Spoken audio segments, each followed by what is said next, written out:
Morning, everyone. It's time to get started for another few hours of training from the Board of Accounts. I want to welcome you back again. We hope yesterday was useful for you, and I think you'll find the information we have today will also help you as you experience your first audit or two. Before we get started, we're going to, like we did yesterday, in the second half, start off with the pledge. If you would stand and join me in that. I pledge allegiance to the flag of the United States of America and to the republic for which it stands, one nation, under God, indivisible, with liberty and justice for all.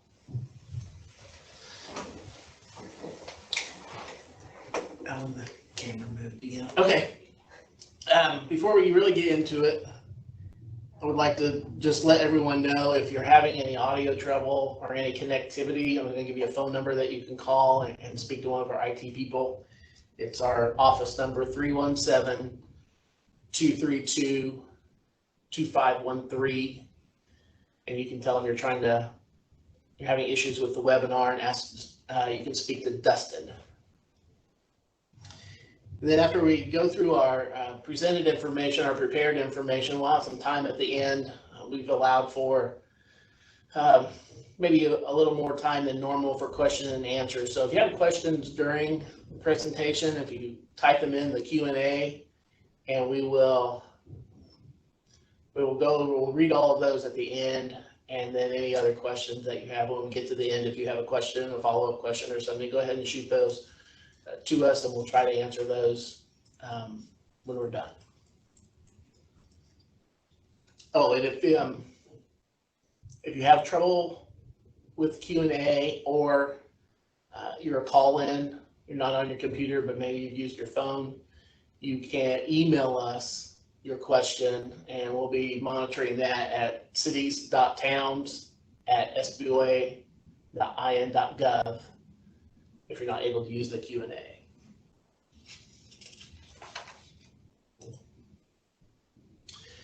Well, let's start with what's required to be audited by the State Board of Accounts. That can be found in Indiana Code 5-11-1-9, and it requires an examination of all accounts and financial affairs of every public office and officer. Federal grants are also commonly required to be audited annually, depending on the amount of federal assistance that you receive during a period. You might also have some debt issuances in your city or town. Most financial institutions and bond rating agencies, like Standard & Poor's or Moody's, want to have audited financial statements, and they have actually requirements for that. Most banks and rating agencies will accept our audit report to satisfy their audited financial statement requirements. And also, too, if you're considering getting an SRF loan, the State Revolving Fund loan, there are audit requirements there. So as soon as you know of you're applying for an SRF loan or you're going to issue bonds, you need to let us know as soon as you can so that we can work you into our audit plan. And if you have a closing date by the time you're doing that, like for the SRFs or even a sale date for those bonds, if you could let us know, it's usually those, the audit needs to be done a little before the actual closing or the sale date. So just let us know that. You can shoot Susan and I an email, and we'll forward that on to our Engagement Strategies Division, and they'll work you in to the audit plan if they can.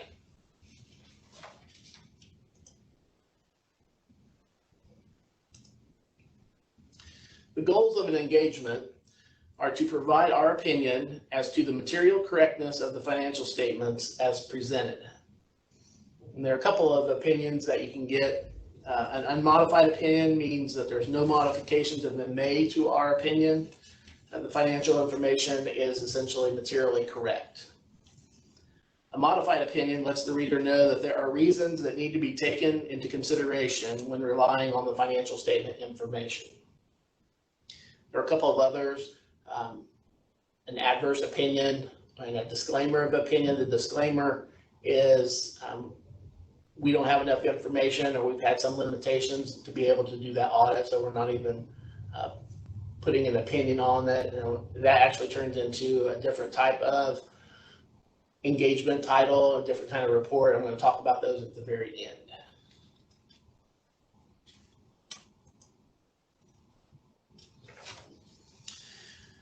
Another goal is to provide the reader with non-compliance of any federal requirements. If you have federal grants in excess of $750,000, and we're doing a federal audit, federal single audit, the financial statement audit report will have two sections related to the federal activity. Section 2 are related to financial statement compliance, and then Section 3 findings are related to specific program compliance, or your major programs. If you have a CDBG grant and you were supposed to file a report, for example, and you didn't do that, that would be a Section 3 finding that you didn't comply with that requirement to file the report.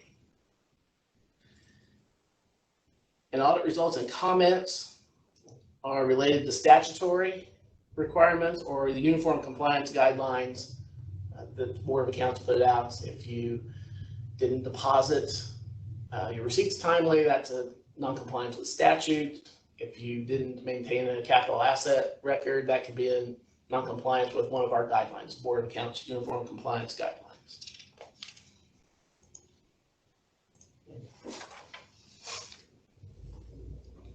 We also issue management letters. Those provide management with less significant non-compliance of state requirements, but puts them on notice of what happened. I made the example of the daily deposits. Let's say there was one out of the whole year that didn't get deposited timely. That probably wouldn't rise to a level of significance that would require a written comment in the report. We would probably just disclose that in a management letter that's issued to governing body and management of your unit. And those management letters are not public record, so we don't post them on our website.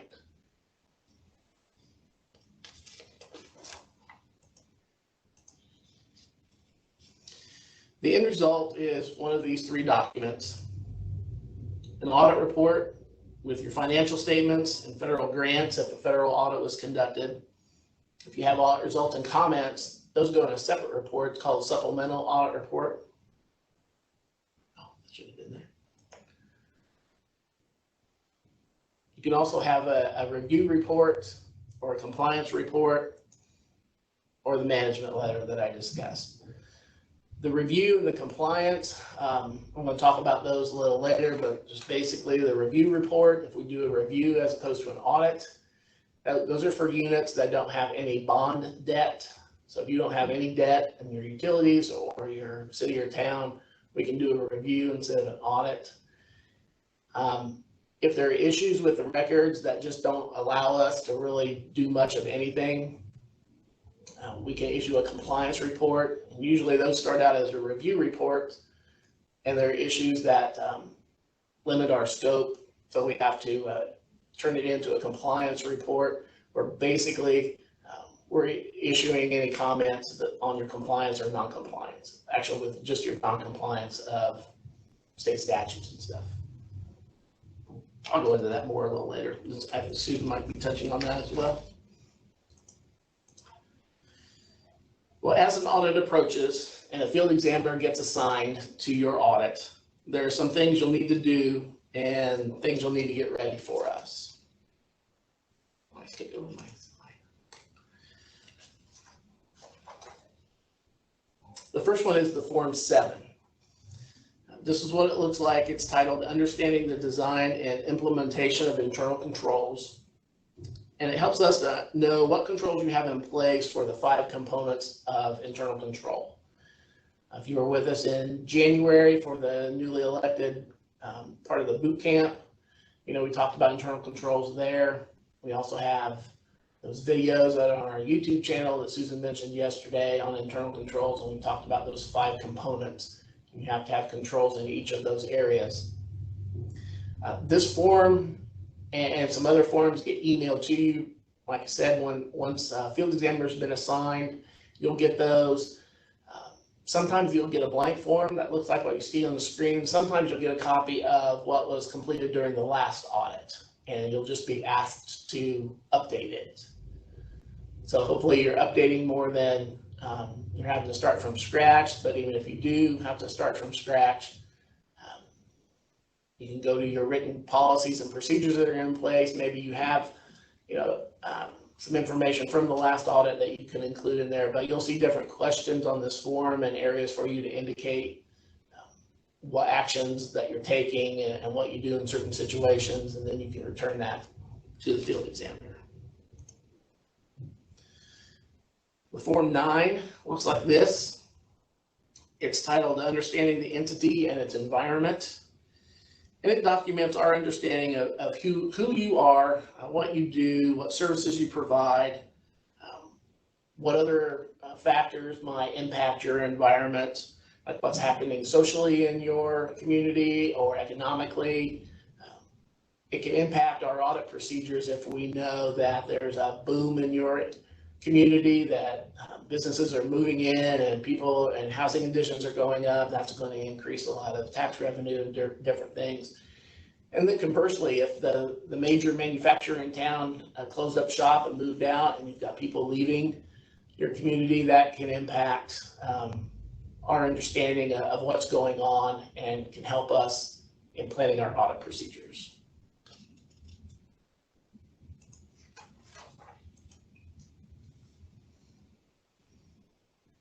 The next form we're going to talk about that you get sent prior to the audit is the Form 13. And it should come along with your financial statements. So in addition to the Form 7, 9, and this 13, you should receive a copy of your financial statements. You might remember we compile your financial statements from the data that you've entered in the annual financial report. So that report that you do by March the 1st, we take that data and kind of massage it into what a financial statement should look like. And then we send it to you for your acceptance. I might have mentioned yesterday, we need that in order to not impair our independence. If we were to compile your reports and then turn around and audit them, kind of would impair our independence. Doing it this way and using this form is where management accepts responsibility for the financial statements, and that the data in the financial statements is the same data that was in the annual report. It's just been, compiled so that it can be audited. And what you'll do with this form is you'll initial and sign that you're accepting those compiled financial statements. It starts with, and I know it's a little difficult to see, but in this area right here, it's the statement of receipts, disbursements, and cash and investment balances. That's your actual financial statement that we're auditing. It is a list of your funds, the beginning cash balance for that fund, for each fund, the receipts for the year for each fund, the disbursements, and the balance at the end of the year. So what you'll do is you'll look in this in this area. The very first line says beginning cash and investment agree with the prior year ending balances for each fund and for the total. And if they do, you'll initial. So that line right there is for you to initial. Then it asks ending balances are reported correctly. And the title of funds are also reported correctly for each fund. Now this form might look a little different in the future because right now your financial statement looks, like I said, it's by fund and it's totals by those funds, the total receipts, the total disbursements, the beginning and ending cash balances. In the future, that's changing to where your financial statement will actually have more detail. So it'll list your general fund, and then under receipts, it'll break it down by property taxes, intergovernmental revenue, charges for services, like the combining schedule that we're going to talk about a little bit in the, just down this sheet actually. So that's what they're going to look like in the future. So I would imagine this form is going to change a little bit. So if you don't get an audit for a couple of years, maybe we've just been in before you took office, This form might look a little different, but I'm sure it'll still be called the Form 13. The next section down is the notes to the financial statements. A lot of those questions that you answer when you're doing your annual report, that information gets massaged or compiled into your notes to your financial statements. You'll want to read through those and make sure that everything seems correct and that there isn't any glaring, errors in it. And then again, you will initial on this line. The combining schedule, that's the part, it's a combining schedule, so it lists each fund and it lists the detail like I mentioned before, and then on this, all of that data is compiled into one statement, like we talked about up here, and that's what's changing going forward in the enhanced regulatory is your financial statement's going to look different. It's going to be by fund, but for right now, these combining schedules will still exist. And you will, again, initial next to each of those as they apply. Other supplementary schedules is the next section. Those are like the schedule of accounts payable, the schedule of accounts receivable. You want to look at those and make sure the information there is correct. And then when you get to the end, there's a general paragraph that explains what you're signing.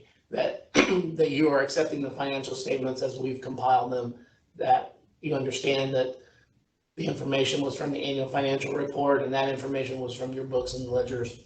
And then whoever has been designated, which is usually the clerk treasurer, can sign in this area. And then once you scan that and probably send it back to the field examiner, there will be instructions on what exactly to do with it.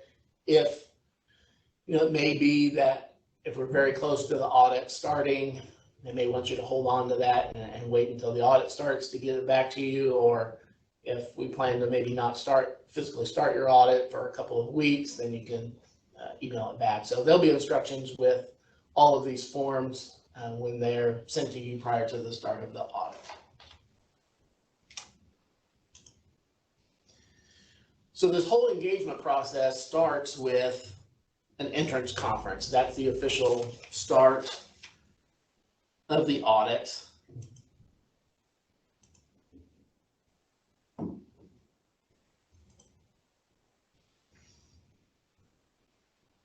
And when you actually hear about the entrance conference, we've probably already done some preliminary work on your records. We have the annual report that I've talked about. There's those monthly uploads that we talked about yesterday. So we've got some data and we're already assessing that. We're assessing risk. We're planning some audit procedures. So we've already done a little work by the time we get to this entrance conference. But by the time we get there, that's the official go time. That's the official start of the audit. But during the public health emergency and probably beyond that, even when things get back to normal, entrance conferences will almost always be virtual. We utilize Microsoft Teams to do that. Teams is used by the State Board of Accounts for our internal communications, and it has a virtual video communication application that we'll use to have meetings such as this. So you shouldn't need any special software or anything to join a Teams meeting. And if you don't have a camera, that's okay. You should be able to see us when you connect. We won't need to see you, but we'll need to hear you, obviously. So no camera is okay, but we need to know if you don't have speakers or a microphone. And in that case, we'll have to make arrangements probably to have a phone entrance conference. Now you might be wondering who gets invited. And it's those charged with governance. So the council president, and the mayor can be invited. In towns, if you have a town manager, it's okay if they're invited. And then obviously management would include the clerk treasurer or city controller. If you wish to have a deputy attend with you, that's fine as well. So what kind of things get discussed at an entrance conference? Well, it's the introduction to the field examiners that are going to be working on your engagement. And they'll give a general overview of the audit objectives, what management or your responsibilities are, like being responsible for the financial statements, the identification of federal awards, the establishment of internal controls, following laws, making records available, and how we're going to get records. They'll also talk about audit procedures, just in general, or how we will look at your internal controls to assess what procedures we need to do or don't need to do, and those procedures for compliance issues.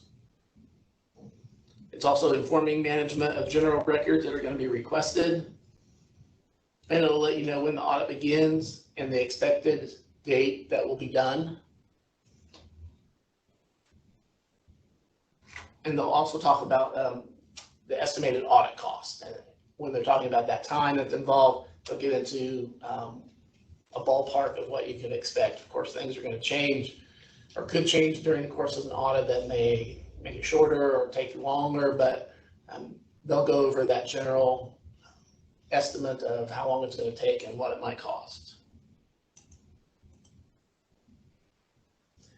Expectations will be discussed at the entrance conference, establishing and informing the attendees of a method for open and continued communication throughout the entire engagement. Like, how would management and governance like to communicate? Do you want us to have a phone call if we have an issue that we need to discuss, an email, or could we schedule another virtual meeting? Of course, with virtual and remote auditing, communication between you and the field examiner regarding audit documentation and records is going to be requested through Gateway, and you'll upload them when we request it. The communication that we're talking about here will be the general questions and discussions. And in addition to explaining the objectives of the engagement and the responsibilities of management and governance, field examiners will also inform management of the audit fees that I mentioned earlier and answer any questions about that audit process.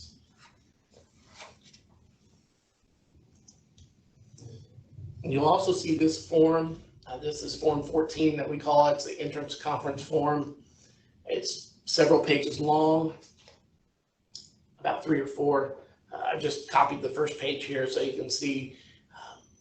You should get a copy of this, and we're going to talk about some of these things, but not in as much detail. Like I just mentioned, audit objectives, and there's a great big paragraph there that you can read about that afterwards. Management responsibilities, and there other areas are covered on the other pages. When you get to the last page, I wanted to show what that looked like. You're going to sign it. So the field examiners are going to sign it. Every audit has an audit manager and an audit coordinator. So the field examiners that are doing the audit report to the audit manager. And the audit manager has several audits that they're managing, and they report to the audit coordinator. So those names will all be listed, as well as a place for management and governance to sign, acknowledging that we've had the entrance conference with you as required by statute. If you don't have the ability to scan or email records or forms to you, we might need to establish a time to meet to pick them up. And then you can have these documents signed at that time. So Susan and I thought, if I can find my voice again, we might have a little discussion or a little skit to show you what an entrance conference might sound like. So we're going to go through that right now. And I'm going to be represented as the field examiner in this case, and I'm auditing the city of Gordonville. And Susan is the clerk treasurer. And so I'm going to, the first thing I'll do is communicate with her via email to set up this conference. She'll get an email with a link to join. So all she has to do is click to join. And if she has a camera, she'll be able to see me. I'll be able to see and hear her. If she has a camera, I'll be able to see her. We'll be able to hear each other. So the pretense of the skit is I've already sent her the link and the email and scheduled it for this time, and we're getting ready to begin. Okay, let me get this meeting going online so that Susan can join in soon. Let's see, I found the email with the link to the entrance conference. I think I'm just supposed to click on this and it should join. Oh, hey, there, I see someone. Hi, Susan. I'm Todd with the Board of Accounts. Can you hear me okay?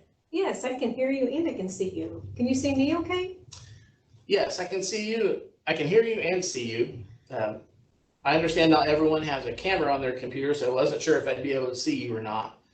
Even if you didn't have a camera, as long as I could hear you, that would be great. If you didn't have either of those, we could do something over the phone, but since you do, and since we can hear and see each other, let's get started. Do I see some others there in the room with you? Yes, I'm here with Mayor Joyce and Council President Gibson. Oh, well, hello to you all. This is the entrance conference for the audit of the city of Gordonville for 2018 and 2019.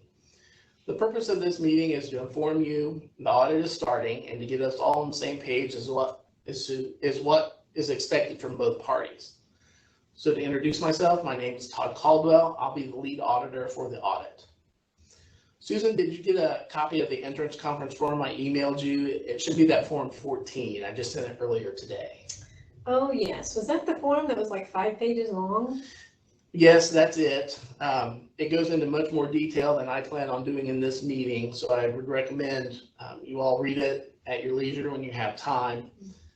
First, let me describe what we'll be doing.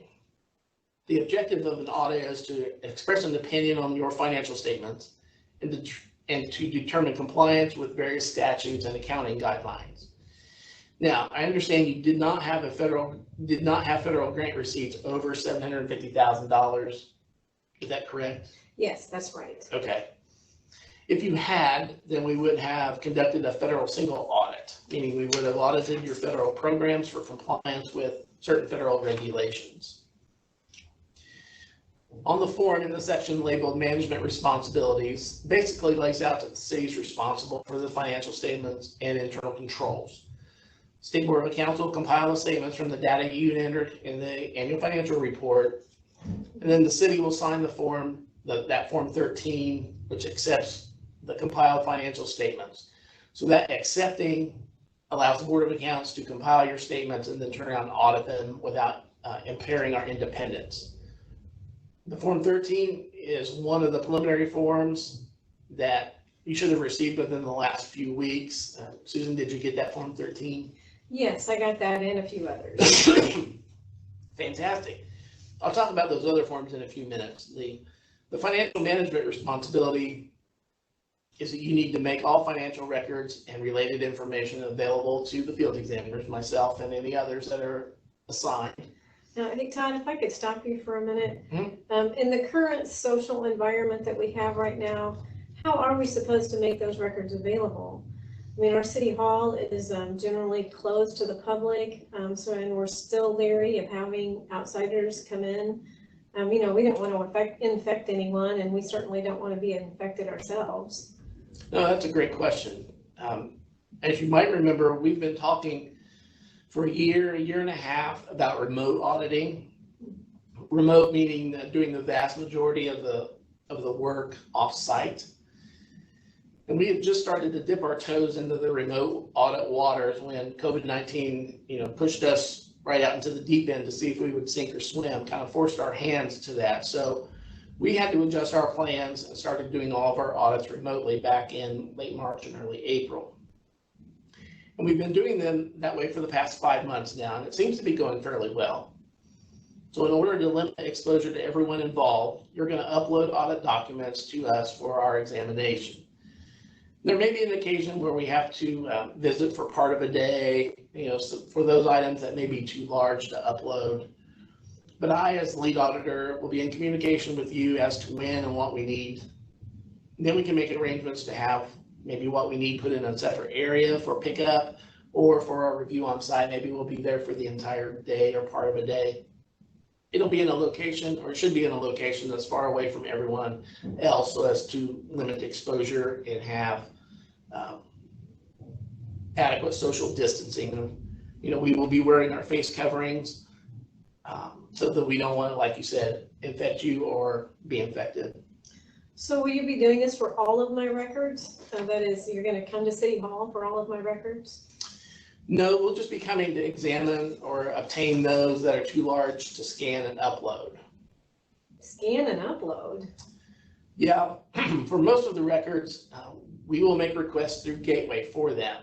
You'll get an email requesting certain records. It will list what we need. For example, we may want to see a contract that we read about in the board minutes. Then you will scan and upload that contract and it'll get directed to me. You won't email it. For better security through Gateway, you'll just upload it. And like I said, it will get routed to me. But I've been uploading a lot of documents each month. Do I have to upload all of those again? No, those monthly and annual uploads that you've already done, I should have access to them and the other field examiners as well. So you shouldn't need to repeat that, maybe unless there was an issue with one of them. For example, if a few pages from a set of board minutes came across blank or didn't transmit well, we may need for you to do that again. Well, okay, that does seem like an awful lot of work. That's gonna take a long time. Yeah, I understand. Excuse me. But our experience so far has been pretty positive. We've heard from other cities and towns that it wasn't as bad as they thought going in. I think a lot of them thought the same thing that you just mentioned, that it's going to be a lot of work. Well, next let's talk about some preliminary information. Did you get an email from our office along with a letter of instruction and the 3 forms recently? The forms are about the financial statements and internal controls. Yes, there were a couple of those, and there was the other form, Form 13. Great, yeah. Those forms 7 and 9 are both internal control related. Were they blank forms? No, they seem to be the ones that I filled out during the course of the audit last time. Oh, that's great, because often the forms you'll get will be the last audit and they just need to be updated if there's been any changes. But sometimes there'll be new blank forms that'll need to be filled out. So if you haven't already, I'll need you to update those and send them to me. And we will use those as well as our assessment of your internal controls to help develop our audit procedures. Now, the other form, the Form 13, was the one I mentioned earlier regarding the compilation of your financial statements. This form acknowledges that we've compiled your statements. Management is signing off that you accept them. So as part of the engagement, how would you and the others like to communicate? For example, if we find an audit issue that needs attention, would you prefer that we just give you a call or shoot you an email or maybe even set up one of these video meetings? This will help keep you abreast of the progress of the audit. You probably heard us say before that communication between the auditor and auditee is the key to the success of an audit. Well, Mayor Joyce says let's do the video calls. He really likes those. Great, that sounds great, and that's what we'll do. Anytime we have something like this, I will set it up in Teams and we'll shoot you an email and it'll have the link just like we did for this one, and you should be able to connect and we can discuss whatever needs discussed. Well, I know I've taken some of your time today, so to kind of wrap up, I need to discuss audit costs.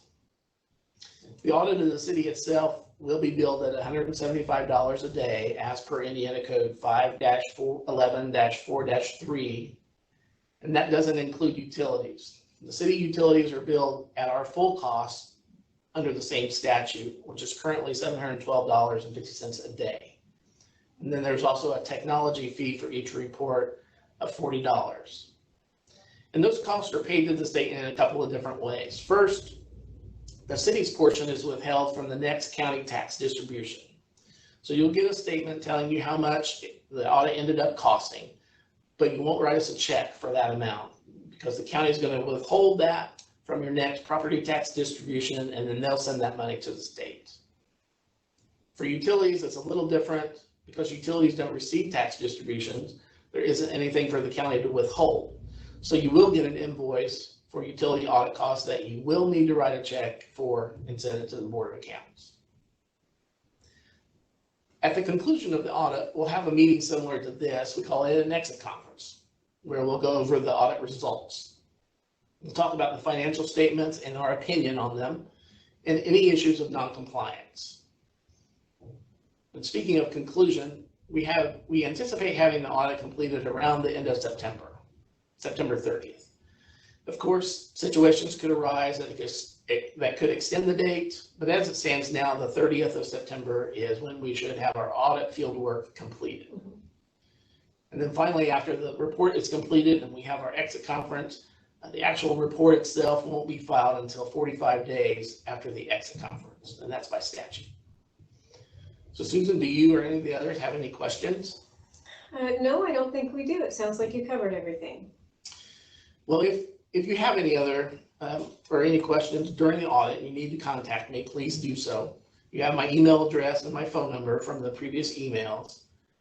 When a request for audit documentation comes to you and you're not sure you can get it to us in a few days, just get with me and let me know when we might expect it. Generally, we expect to have the records in a couple of 2 or 3 days, but maybe you're going on vacation for a week and therefore we won't get them in time. Just let me know. We can work around that. Okay. Well, that's all I have. If there's nothing else, I think we're done. Thanks and have a great rest of your day. Thank you.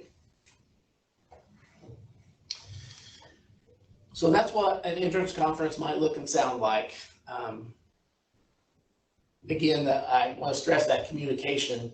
If you have any questions during the entrance conference, if the field examiner maybe didn't cover something as well as you would have liked, please raise your concerns then, and then keep communicating with them during the audit, not just responding to audit requests for documentation. But if you have questions during the audit, if you haven't heard from your auditor for a long time, they have other audits that they'll be working on in addition to yours.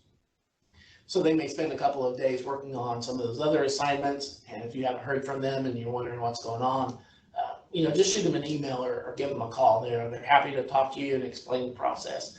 And that's what they're there for, to help. For the next part of our presentation, I'm going to turn it back over to Susan as soon as I stop sharing. Well, again, our goal today is to help you understand the whole audit process and what the field examiner is doing, and how it can help you to prepare your records and just be ready for an audit. Everyone wants a smooth audit. You want a smooth audit. We want a smooth audit. And so that's one reason we're going through all of these processes today, so that you can think about how you need to keep your records or what you need to do so that your audit does go smoothly. Now, Todd already talked about the preliminary work and the entrance conference. So in this next section, we're going to talk about virtual audits, a little bit more what that means, our auditing procedures that we'll be doing, what an exit conference is like, and then finally what our reports look like and the various types of reports and what's in those. Somewhere in the middle, we're going to take a break. Todd will let us know when it gets close to 10:20, and we'll just take a break at that time. Again, I haven't seen too many questions come in yet, and that's fine, but we did leave a lot of time at the end today for questions, and we're sure, since everyone is fairly new here, at least since the first of the year, probably everybody has at least one question. So please send those in so that we can answer as many of those as we can at the end of the day or at the end of this session. And then if we don't get to all of them, our hope is to print those out and have a written response in the next bulletin. Okay, so what is a virtual or a remote audit? Well, an audit is an audit, whether it's in person on paper or whether it's done remotely through electronic technology. Those same auditing standards are applied either way. We're doing the same audit work as we did before. But what's different about a virtual audit is that we're using technology to accomplish that process and to communicate with you, as you saw through the little skit that we did with the entrance conference.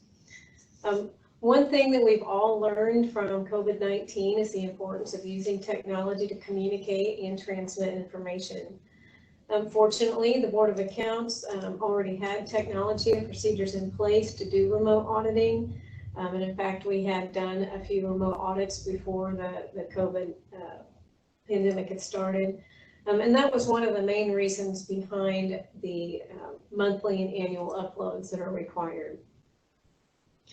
Now, due to COVID-19, our auditors are working remotely about 95% of the time, which means that they're working out of their homes. So during an audit, as you saw a minute ago, that you'll receive an email or a phone call from us and for your entrance and exit conferences. We do have Microsoft Teams and WebEx available so that we can do these video conferences as needed. And actually, video conferences are preferred by us just because it does provide more interaction. And, we all miss that personal interaction. So it's best to have the video if we can, if you have that capability. If not, that's okay. We can still, of course, use the telephone. That's not a problem at all. Now, when our auditors first contact with you, please discuss what your COVID-19 protocol is. They need to know that. Is your building closed completely to the public? Is it by appointment only? Is it open only on certain days? Just keep them updated as your protocols change because we want to be very respectful of that. Our field examiners all do a health assessment every day. They all wear masks and, take those requirements seriously that our office has put in place, and we want to be very respectful of yours as well. Now, as Todd mentioned, in order to be as efficient as possible, you probably will receive documents prior to the audit to complete for the audit. When you get those, please complete them as soon as possible. Even though it may be a while before our field examiners get there, it's good to have those done and ready to hand to them or scan to them as soon as they arrive. That'll just help your audit go a little bit more smoothly and a little quicker.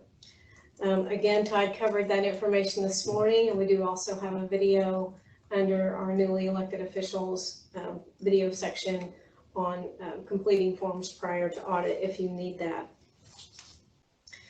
Now, as far as the audit documents are concerned, we talked a little bit in our skit about scanning and uploading that information that's needed for audit, and I'll show you how to do that here in a few minutes on one of the slides. The request will come from a Gateway Direct Request email, and that will give you step-by-step instructions on how to upload that information. And that information will be entered as a direct request through the monthly and annual upload application. These documents are only for State Board of Accounts review. They're not posted to a public site, and it is a secure portal. We do not want records to be emailed because that is not secure. If at any time the document request is too large, either in size or in quantity, please discuss this with your auditor. They need to know that. Again, it's all of our goal to make the audit go as smoothly as possible. So work with them together on a solution. One solution might be going ahead and pulling those documents and putting them in a separate room, and then our field examiner can come on site for that very specific purpose to review those documents. So just keep that in mind. There are options available, but our primary method for gaining documents for your audit will be through that direct request. The State Examiner Directive 2018-1 does require certain information to be uploaded on a monthly and annual basis, and we talked about that yesterday in the slides. Please make sure that you're doing this. It will help in the future to have as many of the documents needed for audit ahead of time. If your auditor has requested a document that you believe that you've already uploaded, then please discuss that with them. It could be that they looked at it already and they need more information, or maybe the document was not quite in a format that they could use. So please feel free to ask about that. For a virtual audit, it is helpful if you have a webcam or microphone, but it is not necessary. Again, that's just for the interaction. We can do all of our work by email and telephone. Okay, well, communication is always important, but it's even more so in a virtual setting is what we're finding. Because of this, we are going to be having contact with you at least weekly.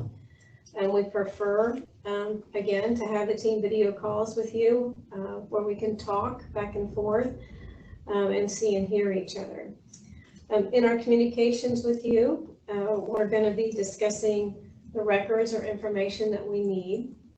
We'll go through questions related to the audit work. Maybe you had an unusual transaction that we need more explanation about, or maybe there was a document that was missing and some things that were scanned. So we'll talk to you about any questions that we have related to the audit work. And we'll also let you know what the progress of the audit is, if we're still on schedule, if the field examiner for some reason is being has other work to do temporarily on another assignment. They'll keep you apprised of the schedule of the audit and what they're working on. And then we of course want to hear any concerns that you would have in this weekly communication or any questions that you have. Our field examiners are a great resource, so take advantage of that while they're with you on your audit. Now, we've said earlier that the main way we'll ask for records is through the direct request process. This is an application in Gateway that's part of the monthly and annual uploads. And here's how that is going to work. Now, you'll receive the direct request. How do you know that you had a request? Well, you're going to get an email that says no reply gateway at sboa.in.gov. And in that, our field examiners are going to have entered information on the specific file or item that they need. And it's going to have a detailed description for you, and then instructions on how to upload those items through the monthly and annual engagement upload. So what do you do then? You're going to go ahead and acknowledge the request, and you'll acknowledge it by email, because this is a no reply email. You can't reply that way, but you're going to want to email your field examiner directly at the contact information they give you. And go ahead and just let them know that you have received their request. We understand that it may take a while for you to get all of those documents scanned in, and that's fine. Our field examiners just need to have some type of time frame to know when to expect those. All of our field examiners have multiple assignments to work on at the same time, so they have no lack of work, but they do need to be able to plan as well as possible as to where they're going to spend their time. So if you can let them know, that is very helpful to them. And then also, once you do have your documents scanned and uploaded, please email the field examiner and let them know that it has been uploaded. Gateway does not notify them that an upload has been completed. They will check on a regular basis to see if they've been uploaded, but if you go ahead and email them, then that will call their attention to it and they can get back on yours maybe a little quicker. So that's how that part will work. Okay, so when you go into the monthly and annual engagement uploads, you'll see in this select upload group all the way over to the left, it'll say, it'll either have the month or it will say annual, and then at the bottom it will say direct request. So you can click on that direct request, and then the select file type will automatically go to audit request by itself. And then really it just works the way I showed you yesterday with the monthly and annual uploads. You'll just choose the file and then you'll hit submit. And then it'll say the submit was successful, and you'll hit OK, and it will show up at the bottom of your application. And I'll show you that. Oh, here we go. Sorry, I had those arrows on there, didn't know it. There's the direct request, and that will populate an audit request, choose file and submit. Okay, and that will, if you go to the bottom then of that monthly and annual upload screen, you'll see a direct request section. That'll be under all the monthlies and then the annual and then direct request. And you can see that with this sample unit here, we had some files that were requested, and you can see by the green check mark that those were actually uploaded.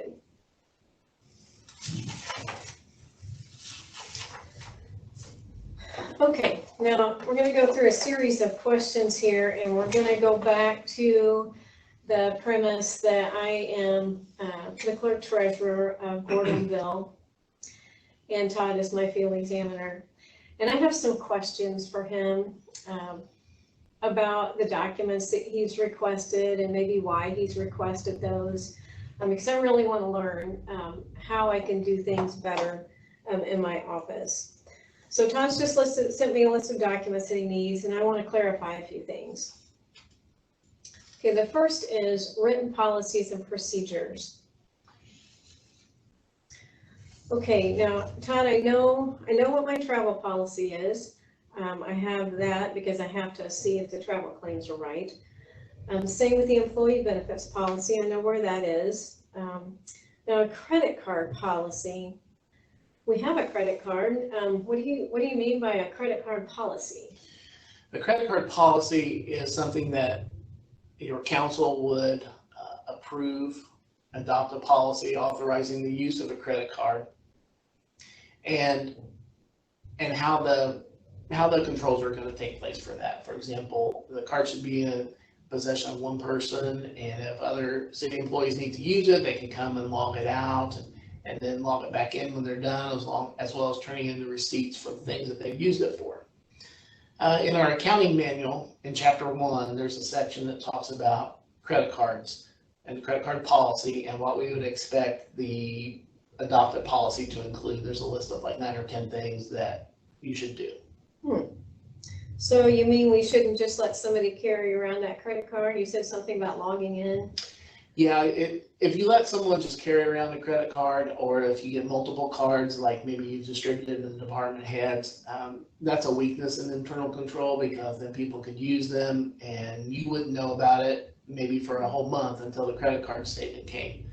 We've seen instances in the past where someone has carried it around in their wallet, and then they go out to eat with their family, or they go to the home improvement store to buy stuff for their home, and they just grab the wrong card out of their wallet and not realize it. And so now they've used public funds to pay for something they shouldn't have, and you gotta get reimbursement, and it just can create, maybe you miss some of them, and just having it with one person, a custodian with log in and out, kind of cuts down, helps mitigate that risk. So I see. Okay, well, I'll talk to council about that then at the next meeting. Okay, there's a couple of others here. Capitalization threshold policy. Can you tell me what that is? Yes, the capitalization threshold policy relates to your capital assets, and you're supposed to record those on your capital asset form.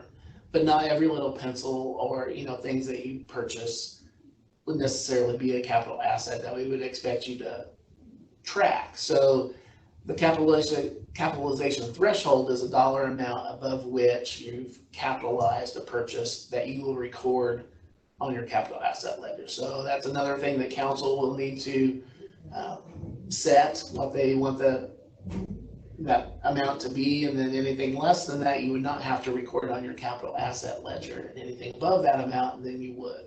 Okay, yeah, I have that. I just didn't know it was called that. Okay. Let's see, I have my small purchases policy. I know I need that for purchases under $50,000. Now on internal controls, did you mean the ordinance where council adopted the minimum level of internal control standards? That's part of internal controls, yes, that they would have to set that by ordinance, the minimum level, and that they've accepted that. Okay. Now I have specific procedures for each area too, for my office. Like I have procedures for receiving and dispersing and payroll, bank reconciliation, and a review of the AFR. I've kind of seen those on your website. But some of them I haven't really gotten written down yet, but we do the same thing every time. So I suppose I need to write that down. Mm-hmm. But I have a question. I was talking to the clerk treasurer in the town next town over, and she said she was written for not having evidence of procedures. What does that mean? Well, it's one thing to establish your controls, and it's another thing for us to come in and look at those, 2 or 3 years down the road and be able to see how they're working. So we need evidence that those controls are working. So if you have internal controls established for your bank reconciliation process, let's say, where you do the reconciliation and your deputy signs off on it or reviews that, the evidence of that would be that person's signature or initials, or maybe they email you, hey, I've looked at the reconciliation, I don't have any problems with it. Or something like if one of your office staff is inputting receipts for the day into a report, you or somebody else would want to review that to make sure that looks like everything is proper. You would want to document that you did that. If your controls are that person A does something and person B is going to review it, so you've kind of segregated those duties, we need to see the evidence that person B really did that. It's not enough to just say your deputy is going to review the bank reconciliation after you do it. We need to be able to see that they really did that. Okay, well, I probably need to incorporate some of that into my policies. Okay, well, I think that is all I have on the policies. Now, internal control training certifications, I have those. That's the form we filled out when we watched the video, right? Mm-hmm. And correct. I had all of my employees fill that out. But I have a couple questions about that. Do I have to watch that every year? Well, you certainly can if you want to. I mean, it's entertaining. Yeah. The best 27 minutes of your life. That's 27 minutes I'll never get back. But no, you don't have to watch it every year. Okay. Once someone's watched it, that's good enough. Okay, great. Now, what about council? Are they required to watch it? They're not required. The position that we have taken is that it's up to each council and each unit if they feel they need to watch it and they want to make that a policy decision, then they would watch it and sign the certifications as well. But no, it's not required for them. Okay. Now, let's see, on board minutes, I've uploaded all of those in Gateway already, so you should have those. Well, you uploaded council minutes, I saw those, but there are some other boards that probably have meetings and minutes that I didn't see, like the Redevelopment Commission or the Board of Works. And if you have a park board, those minutes, I didn't see those because those all have financial activity that could affect your financial statement, so we need to review those as well. Oh, well, I'm sorry. I did not know I was supposed to upload those two. I'll do that from now on and I'll pull all those for you. Okay, great, thanks. Ordinances and resolutions. Do you need all of our ordinances and resolutions? No, we don't need them all. We would definitely need the ones that have financial impact. So if council passes an ordinance to charge a new fee that we've not seen before, we would need that. Anything resolution wise that's financial, like maybe their appropriation transfers by resolution, we would need to see those. But no, if they have a resolution to make, today, say Board of Accounts Day in the city of Gordonville, no, we would need to see that. Okay. Now, in contracts, do you need specific contracts, or am I responsible for giving you all of the contracts for our town? You would need to give us specific ones that we might request, the ones, again, that would have, some financial, here's an amount for a service that somebody's doing, and we would want to look at that. I don't know that you need to give us all of them. You should certainly have access to all of them if we need them. And I know sometimes contracts don't always make it to your office, that the individual departments may hold on to those. But so you may want to make sure you're getting them all. But if we pull a claim in our sample that is a payment related to a contract and we don't have that, then we'll probably ask to see that contract to make sure you're paying the right amount. Okay, so it's a good idea if I can at least make sure I can get my hands on all those contracts. Yes. Even if, okay.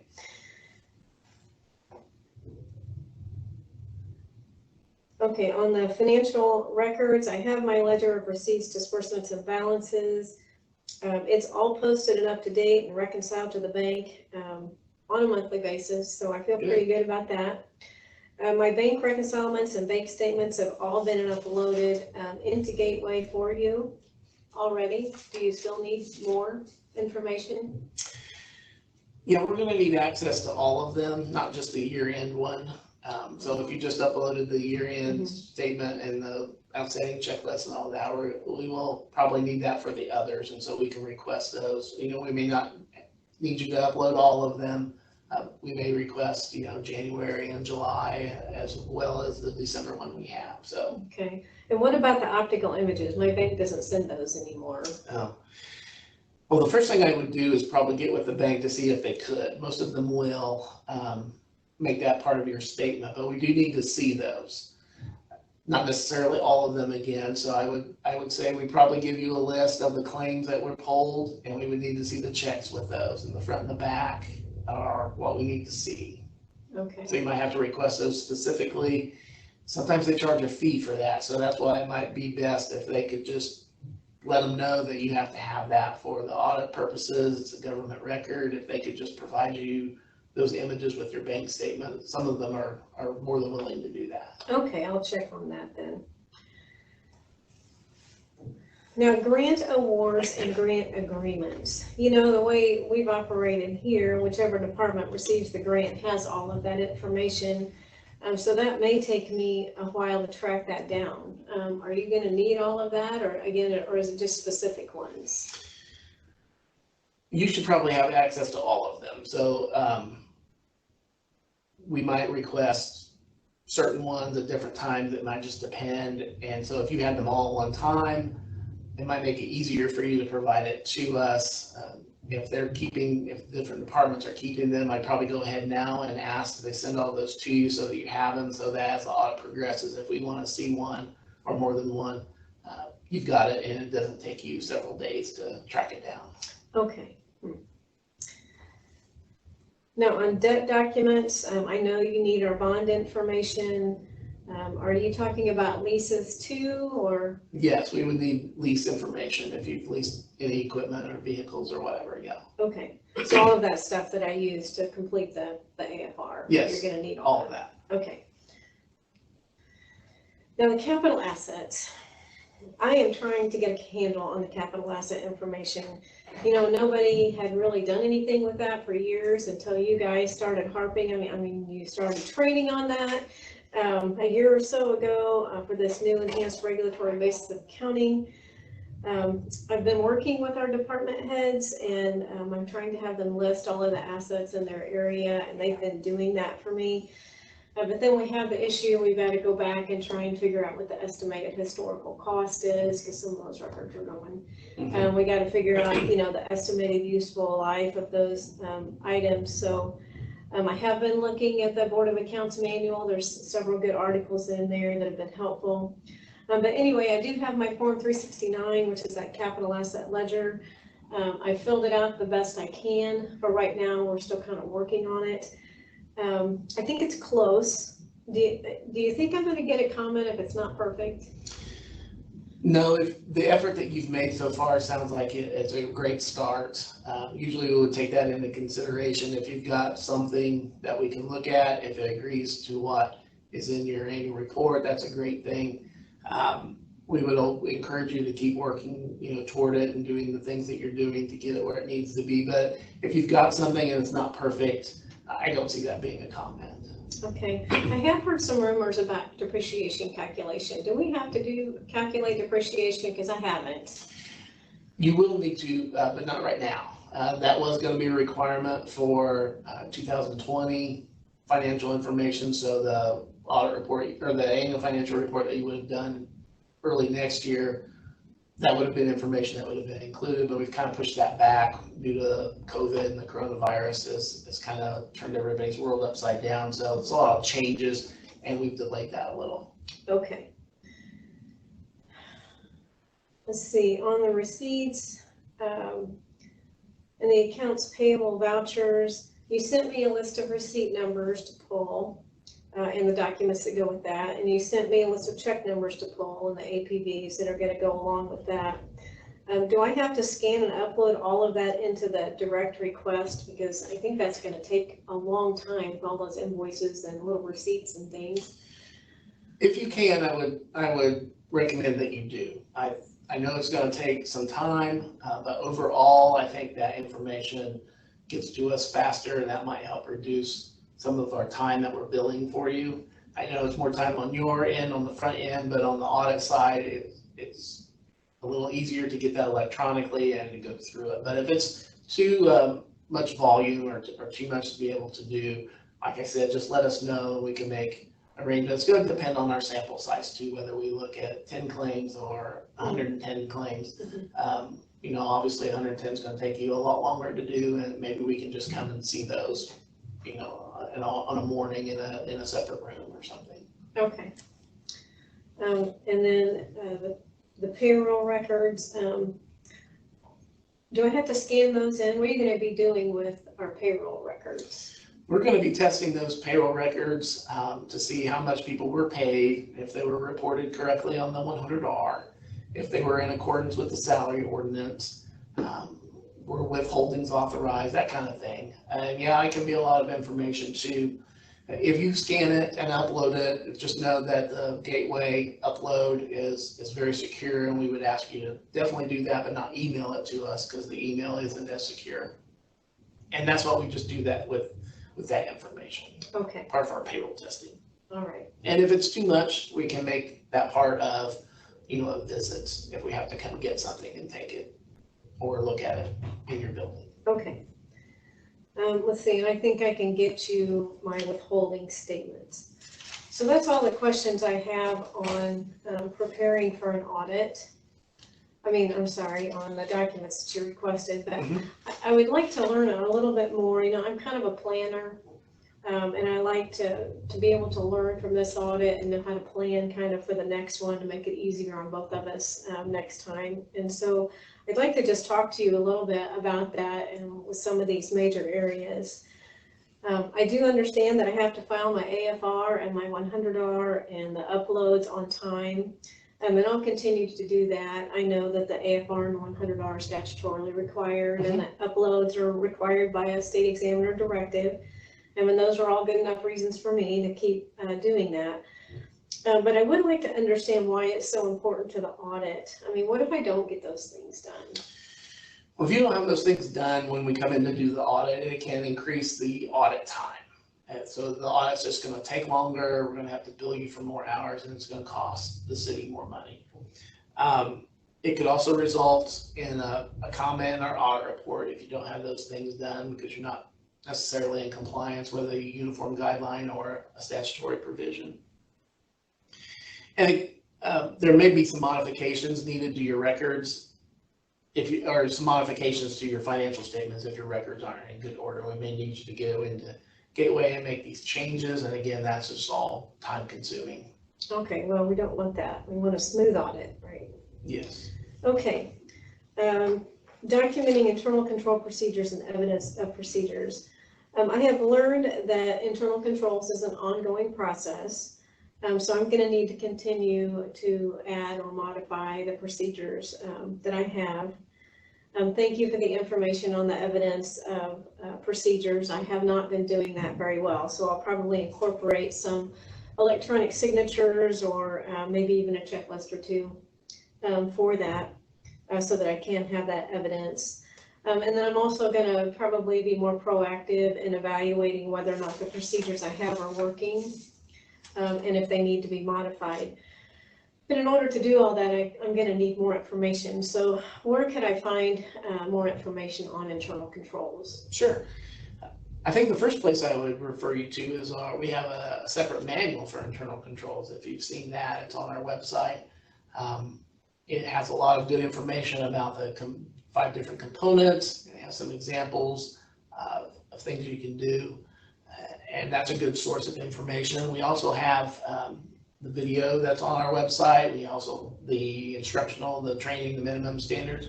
We have other videos in our newly elected section on internal controls and go more in depth into some of those things that you can do. And then recently we've added to our website some best practices for different types of situations like credit cards, and we've talked about credit cards earlier. You can find some best practices for credit cards and how to handle those and what kind of controls you could have in place. All right. And I think I've heard about those best practice documents. Those are the ones with the little boxes you can check, right? Yes. Okay. Well, I have to tell you, it threw me off guard when you asked about all of our policies. I did not have all of those in one place. So I think what I'm going to do in the future is I'm just going to put all of our policies, as those policies are made, I'm going to put those in an electronic file And then when the auditor comes in, I'll just be able to send that whole file Okay. to the auditor. Now, if a policy changes, should I keep a copy of that policy, or do I just get rid of that and only give you the current ones? I'd probably keep a copy of the old one until the next audit happens, because if we're auditing 2 years this time, and if maybe next time it's a 3-year audit and a policy changed in the first year of that audit period, if you got rid of it, we wouldn't know. Mm-hmm. So if we can have a transaction that is maybe part of a policy, we would audit to the policy that's in effect at that time. So when we come in, if a policy's been changed, it wouldn't necessarily be the one that was in effect during the audit period. So I would keep those at least until the next audit. All right. I will continue to reconcile my accounts monthly. I know that's a very important internal control, and of course it's a statutory requirement, and I want to comply with those. And I have to have it for the monthly upload. So I think I'm pretty good there. Did you say that I should have a review or approval process or some sort of segregation of duties around my bank reconciliation? Yes, that's the one area I think we see a lot of comments on, is not enough segregation in that bank reconciliation process. And what happens is, if one person has the ability to receive money, to write receipts, to post those receipts, to post disbursements, and take money to the bank, and then do the bank reconciliation, that's a lot of power for one person. Things can happen. People make mistakes, and if somebody's not reviewing it, that mistake might not get caught for, a week or months or years. Having someone else, another set of eyes, segregates that duty from one person having all that control. If you can have one person maybe do the receiving and another person writing checks and posting, and then someone else doing the reconcilement. As much as you can within the resources that you have. Any segregation is great, and yes, you should have someone involved in that reviewing that each month, that bank reconciliation. Okay, now that would work fine for my office, because I have a few people I can segregate those duties through. But what about my neighboring town? She's the only one in the office. How would she do that? Well, we have some best practices on our website. I think that could help looking, we talked about the best practices earlier, and there's some on bank reconciling. I think she could involve you as a neighboring clerk treasurer or a council member, or even any other employee that would be able to look at the reconcilement and maybe understand that, yeah, I see it reconciles, or no, we're off, $50,000, and there's an issue we need to do something more about. Well, that's interesting. Okay, posting the records on a timely basis does make it a lot easier to do my bank reconciliation and complete the AFR, but sometimes I'll get stuck on some weird type of transaction, or I need to correct an error and I don't quite know how. Is that something, if I have something like that, is it okay for me to call and ask? Sure, if you've got an issue, you can bounce it off of us, and we can try to assist you as best we can. Okay. Especially for those odd or those weird transactions. Mm-hmm. Okay. I do not have a whole lot of trouble with my filing system. I know you're going to ask for a sample of receipts by receipt number and disbursements by check number, so I'm just going to make sure that I file all of my supporting documentation in that order. You asked me a lot of questions that I had to go and hunt the answers for, like that crazy park board purchase 2 years ago. So I think I'm going to keep a folder and a list throughout the year of those odd things, because it's hard to remember something that happened, Yes. 2 or 3 years ago, and then I'll just have that for the next audit. I can just keep adding to that, right? It's a great idea. Hopefully yes. there's not too many odd things. And thank you for letting me know that I can always call the State Board of Accounts office, Todd and Susan there. Sure.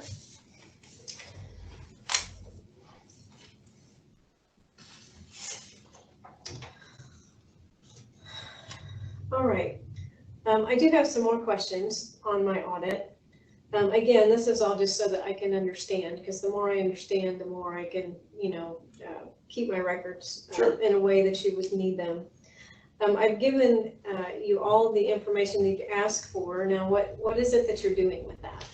Well, the first thing we're doing is using it to gain an understanding of your internal controls so that we can develop our audit procedures, look at areas that are more risky. Maybe we can do more testing in areas that maybe weaken controls, or if you have really good, strong internal controls in another area, we can rely on those a little bit and not do as much. So that's what we're starting with. And we're going to look at your prior audit report and follow up on any audit results and comments or management letter comments. Also, if we're aware of any significant or unusual items that were after our last audit, we're going to ask about those as well, such as maybe you issued bonds after the last time we were there, or if there was a big lawsuit after the audit period. You're responsible for the presentation of the financial statements, and the financial statements and notes are generated from the information that you entered into the Gateway annual report. So it's our job to determine whether those statements are materially correct and fairly presented. And we do that, obtain that opinion by comparing the financial statement information to your ledgers. We look to see that things have been posted in the ledger correctly. For example, we'll look to see that your state and local distributions were properly posted, that other receipts have been posted to the proper fund and deposited in the bank, and that your disbursements have been posted to the correct funds and into the correct amounts. And then we'll also look to see if certain laws and regulations have been complied with. Okay, thank you. Mm-hmm. All right, now can you tell me what's, you mentioned compliance with laws and regulations. Can you tell me what some examples of compliance procedures are?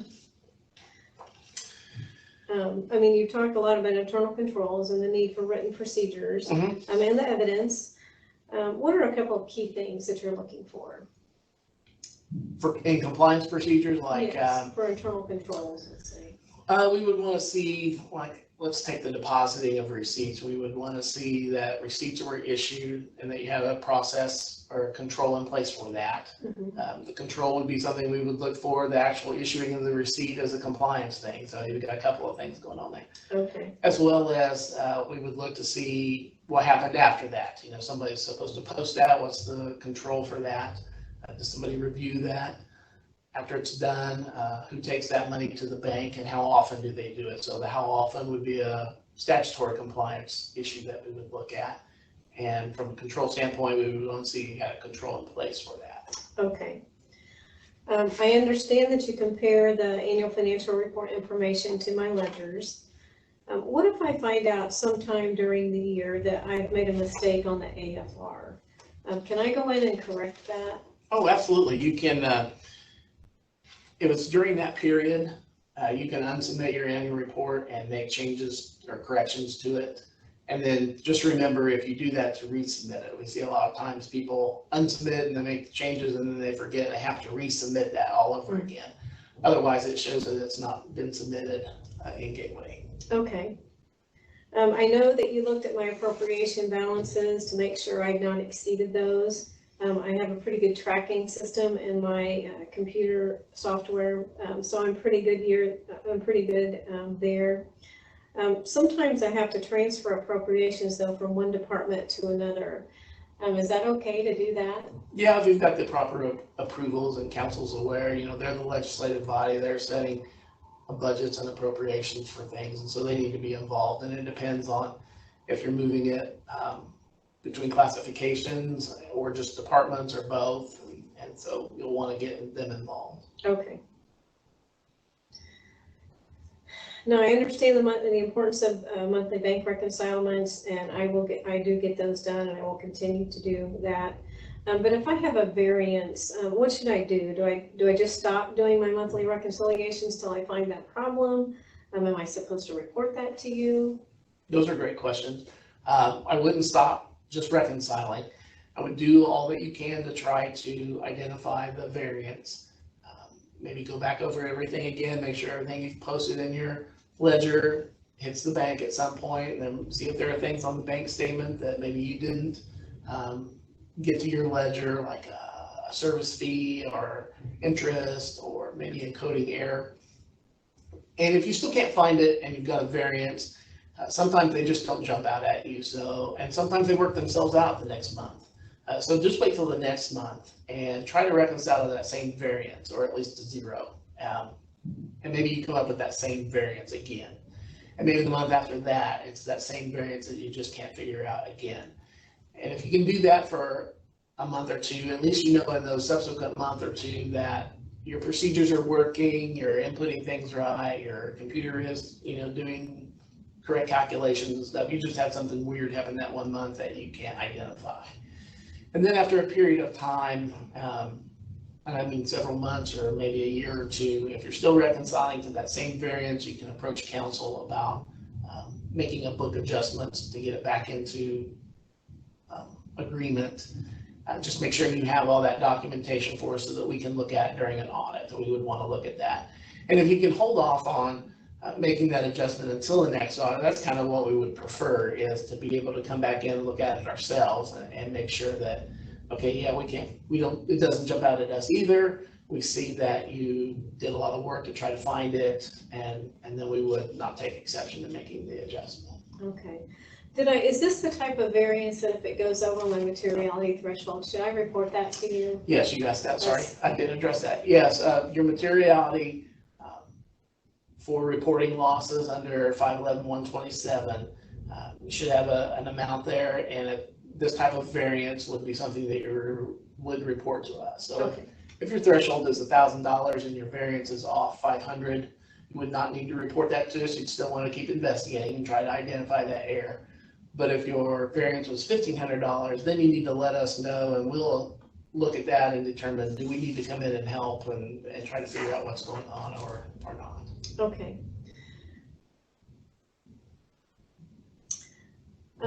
Also, I wanted to ask you, while we're on the monthly bank reconciliations, I've heard that deposits should be made on a timely basis, and I think I do that, but what is the rule for that?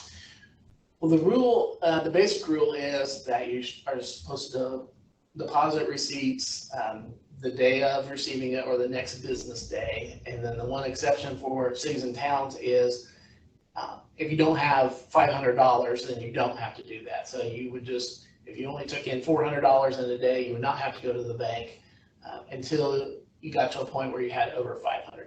So day one, you took in $400, day two, you take in $50, now you've only got $450, you still don't have to go.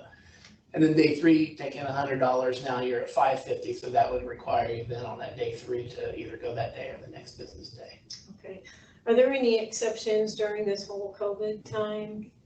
Yes, there can be exceptions during the COVID time.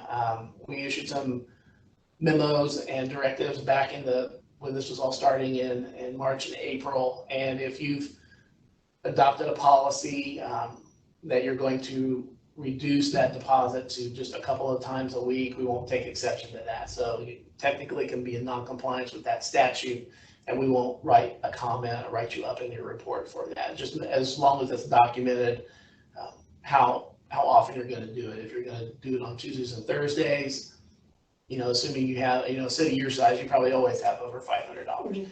So instead of going to every day, maybe you go to it twice a week instead. I know early on, a lot of banks were even, you couldn't go into the lobby if they were even open.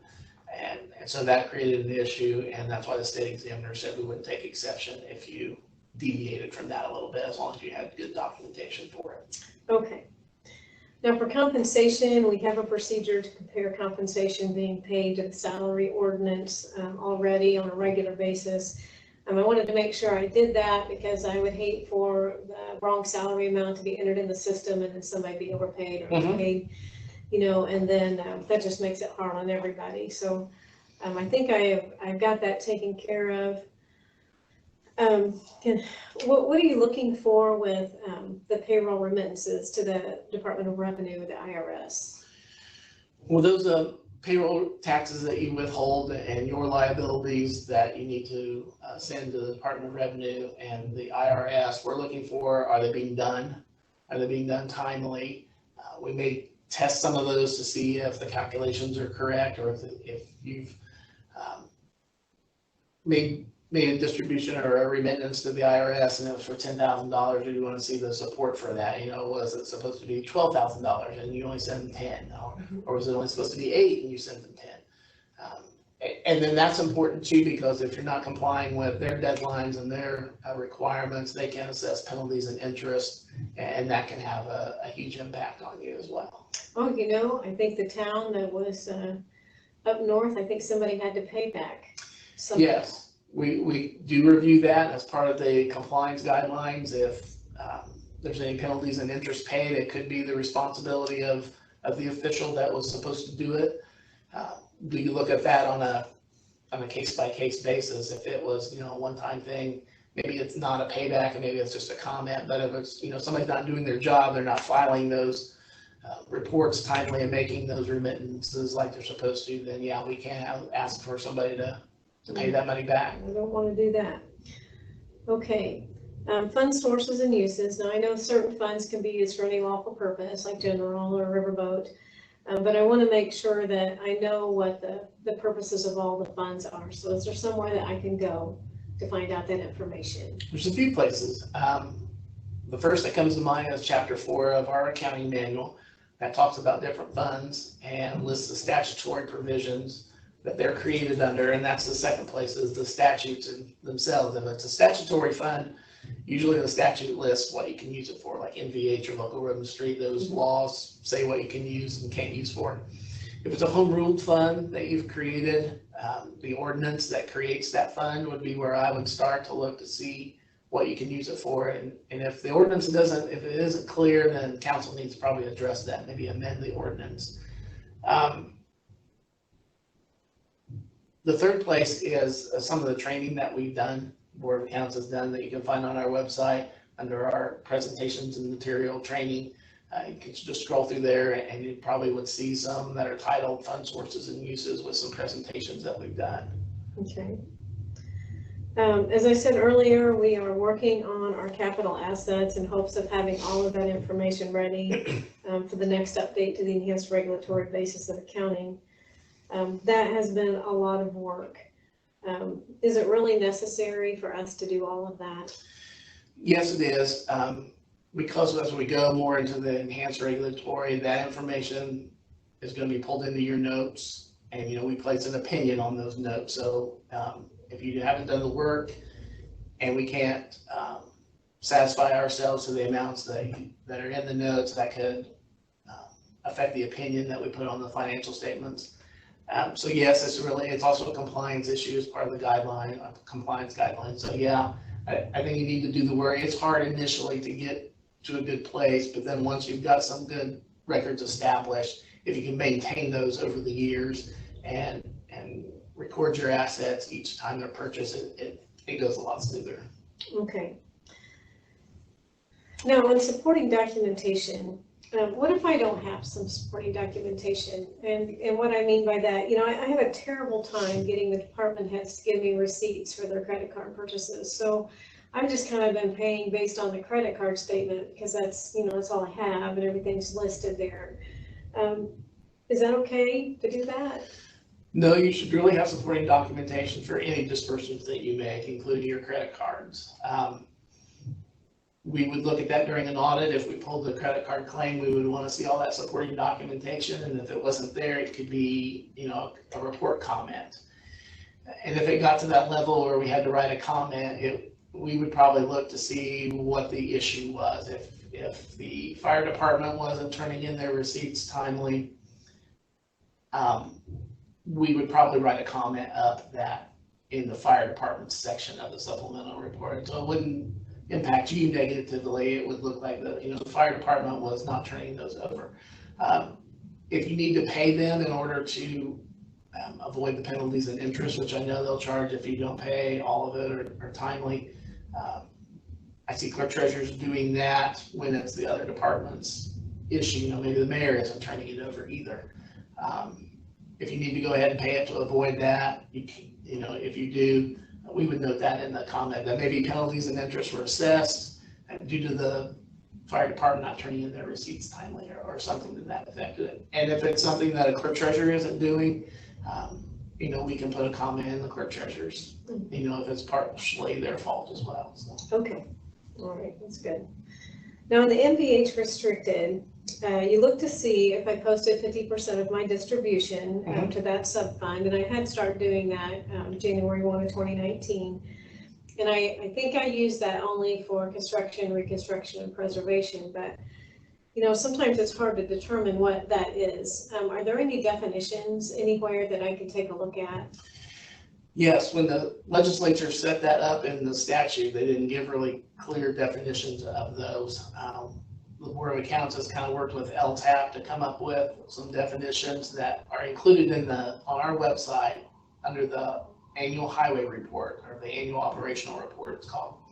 Not all communities have to do that report, so they might not be familiar where it is, but you can find it. There's a section for it on the city's page and the town's page, and then within that section there's a link for, it's called CRP, construction, reconstruction, preservation, examples and definitions. Okay. That's why I would check there first, and then just let us know if you have questions about it after that. Okay, and then what if I don't get my prior comments resolved? If you don't get a prior comment resolved, we're going to repeat that comment in our current audit report, and a repeat comment requires that the units submit a corrective action plan. So if we have to repeat that, you'll have to, in writing, document and tell us and report back to us how you're going to fix that and how soon. And then you've got a deadline to get that implemented, but you've got to send it to us at a certain point, and then we'll check back to see that you've implemented it. If you haven't implemented it, it can rise to the level of going to the state's audit committee. The state has an audit committee made up of some legislative people, and then they get involved in getting the situation taken care of. Okay, well, try to avoid that.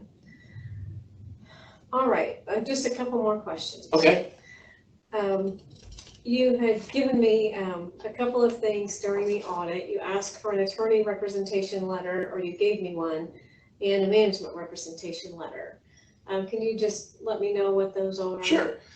The attorney representation letter we gave to you as kind of a template and standard for most of our audits, but it's requesting certain information from the city attorney.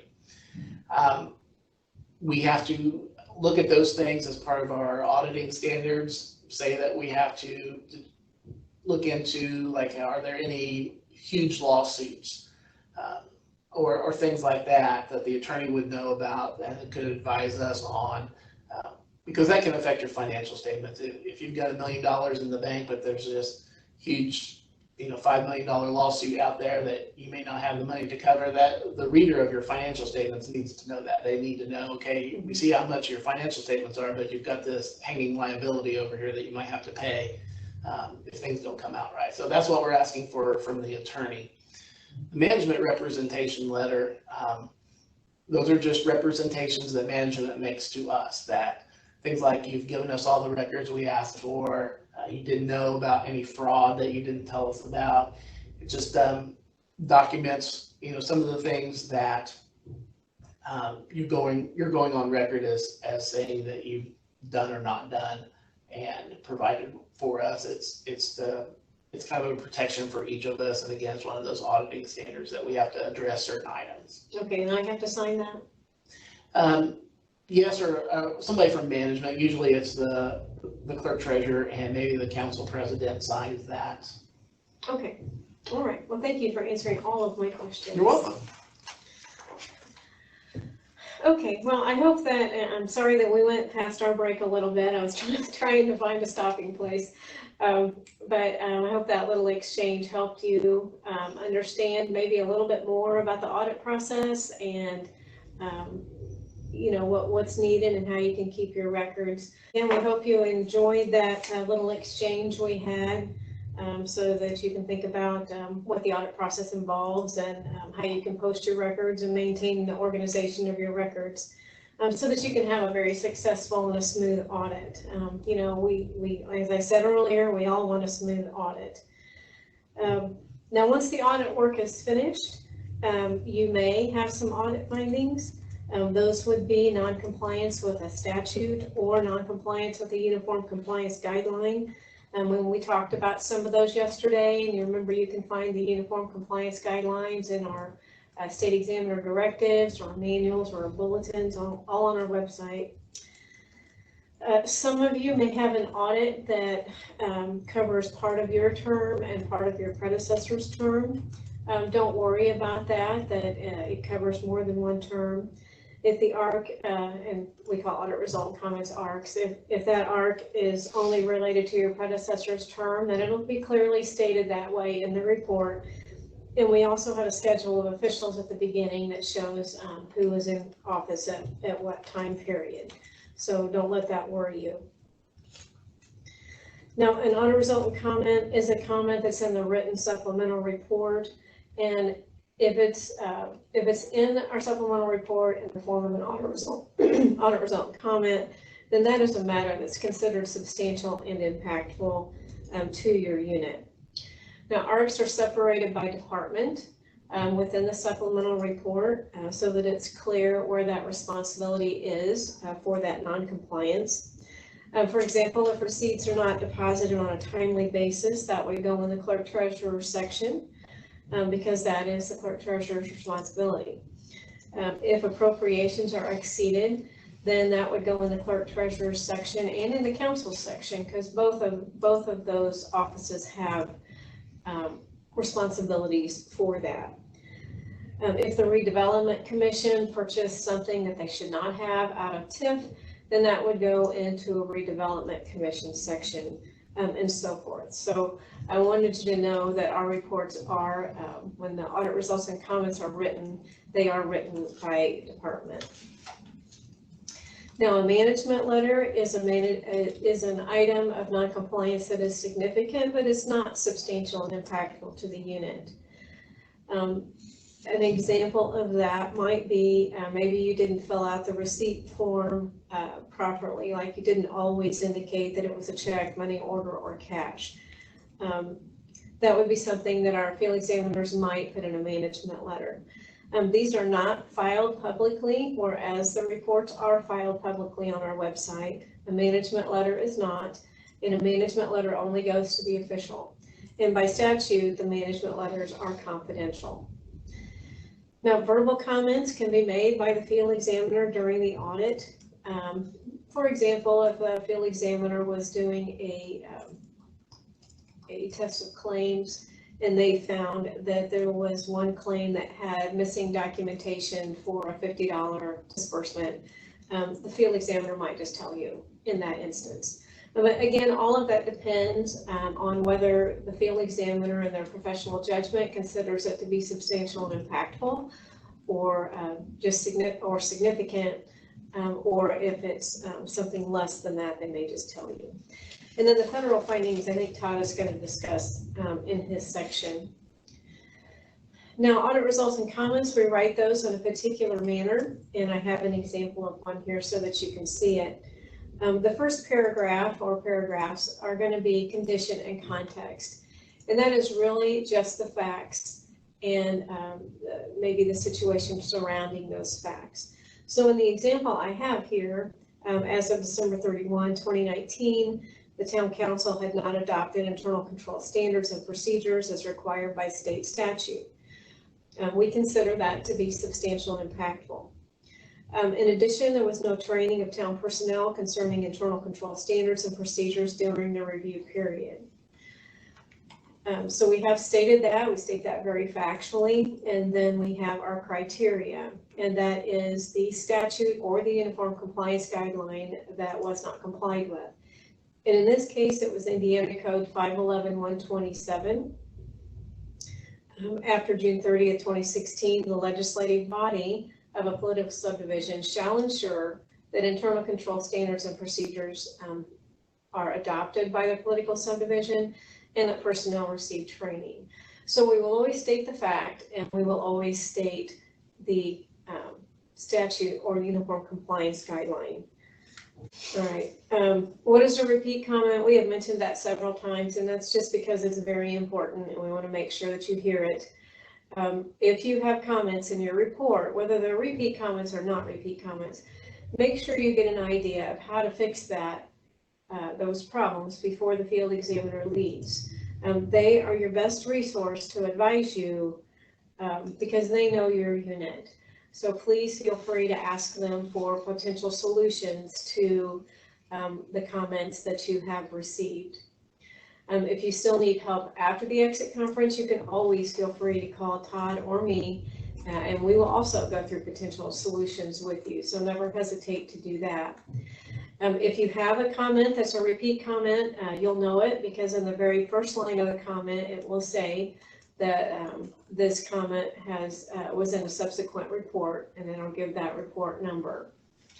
So if you do have a repeat comment, our field examiners will talk to you about that at the exit conference, and they'll explain to you how to file a corrective action plan using our template. And I showed that to you yesterday on the cities or towns page. There's a special section called corrective action plans that you can go to, and all of the information is there. And then the last thing is to implement your fixes immediately. I mean, not only is that being compliant, but it's also great if when the next field examiner walks in for the next audit, you can just give them an electronic file that addresses all of the prior audit comments and how you resolved those. And that just makes your audit go more smoothly.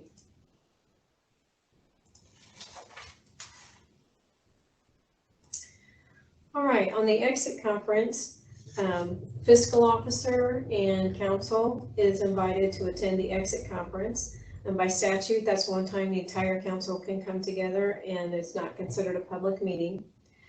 The field examiner will go over the draft report, the financial statements and any comments. And then the field examiner will also let everyone know that there is an opportunity to respond to the report. That response has to be filed within 10 days, and I have the address there that it needs to be sent to. And in that response, you can, say why you disagree with the comment, or you can say why you agree with it and how you're going to fix it. Really anything relevant to that comment, you can put in your official response, and that will be made a part of the report, a part of the public report that's available on our webpage. Our field examiners will discuss a corrective action plan if repeat comments from the report, and that also needs to be filed with our office. The field examiners will confirm the official's term, the email and physical address. They'll verify that information. That's very important that we keep all of that current.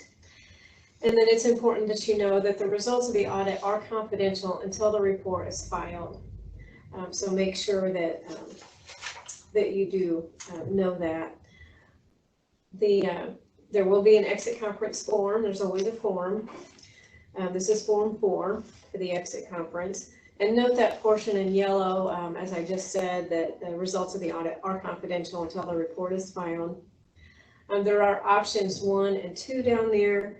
They're going to discuss whether or not you want to make official response. Option 1 is you don't want to make an official response. Option 2 is that you do. And then you're going to be asked to sign the form saying that you've had a chance to review and discuss the draft report with your field examiners. Now, after the audit is complete, you'll be receiving a statement of engagement cost for our audit costs. And that's going to have on it the number of days that we spent on the audit, the daily rate, and the report processing fees. And I believe there's a technology fee that's not listed here on the screen. That is not an invoice to be paid, but rather an invoice of those costs will be sent to your county for payment out of your next distribution. And that's if your city or town does not have a utility. All of the audit costs will be paid out of your next distribution. But it is a statement of engagement cost so that you know how much the audit did cost. Now, if you do have a utility department, that's a little bit different. You still will receive a statement of engagement cost for the audit portion for the city or town portion of the audit. And that portion of audit costs will still be paid through the county through your next distribution. But if you have a utility department, they don't receive tax distribution. So that invoice for your utility department will be sent directly to you for payment, and that'll have to be paid within 30 days. So it'll be very clear on the documents that you receive what is to be paid and what is to be paid out of your distribution. And again, there should be a number 4 there for a technology fee. All right, let's take a second and talk about federal audits. If you have grants of federal dollars that exceed $750,000, that triggers a federal audit. And a federal audit starts with the schedule of federal expenditures. It comes from the information that you input into Gateway when you're doing the annual report in the grants section where you address grants in your annual report. So the accuracy of the schedule is very important because that information, again, comes to this statement, and this is another statement that we do put an opinion on. If you have any questions about whether a grant is federal when completing the annual financial report and completing the schedule, you want to contact the grantor agencies. So where you got that money from, they can tell you if part of it or all of it is federal. They should be providing that information to you, including I know you can't see it, but here in the middle, the CFDA number. They should be telling you that if you've got a grant and you see a CFDA number, call the CFDA number, or you see something that's got 2 digits and a decimal and then 3 digits, that's probably a CFDA number, and that's a good indicator right there that that grant is federal. And the reason the accuracy of the statement is important because it's just like anything else, it's compiled from your annual report into the statement, and if you were to leave a grant off of here or include one that shouldn't be there, it just can increase the audit time because corrections will need to be made and your annual report resubmitted and that kind of thing. The next thing we do is during a federal audit, we're going to select major programs, and there's calculations that we do to determine what's a major program and what's not a major program. So we're required by Single Audit Act and the Uniform Guidance to audit those major programs. So if you had a small grant for $1,000 that had federal money in it, maybe it was to buy a couple of bulletproof vests or something, that's probably not one that's going to be a major program, at least not initially. Your larger grants, like if you have a transit system in your city, or a lot of times CDBG will be things that we audit as major programs. Again, it's based on the dollar amount of that program, and we look at that in our assessment of risk for your federal grants. And those major ones then have a audit for compliance with some standard compliance issues for all federal grants, and then any special provisions that grant may have. And I think I just jumped ahead of myself there. So we'll do audit procedures performed to determine whether you're compliant with the federal grant. So we're going to need those grant agreements, your award letters, the notice that you get of how much of the grant, how much money you're getting for your grant, any miscellaneous correspondence, emails related to the grant, and contracts related to the grant, and obviously the claims that you're paying for expenses with the grant dollars.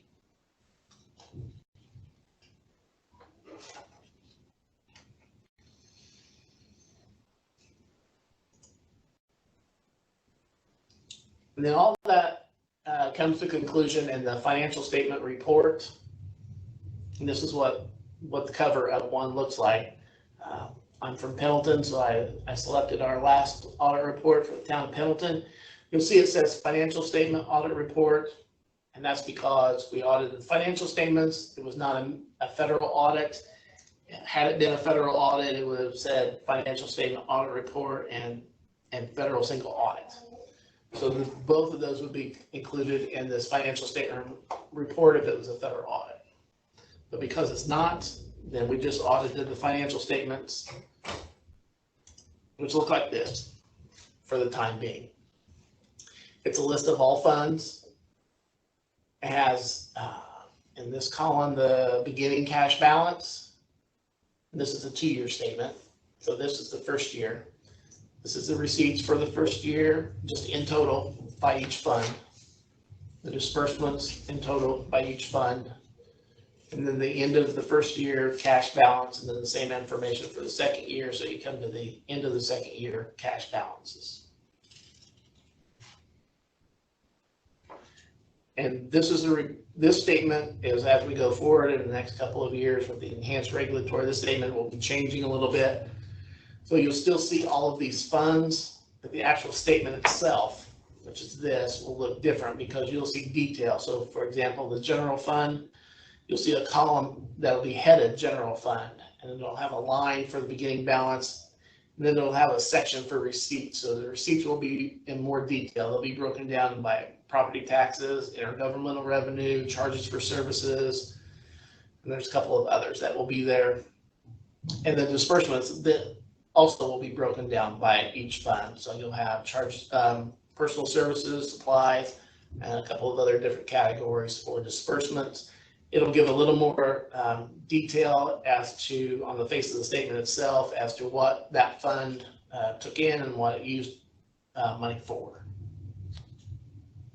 So you're seeing this, yours might look like this, and the first one you get might not look like that. So if you have audit results and comments, Susan touched on a little bit. Here you're looking at a report for the city of Gordonville that I did. And let's say they didn't have a proper capital asset policy. So it rose to the level that it was considered significant for Gordonville. So it needs to be in the supplemental report, that part of that public document. Oops.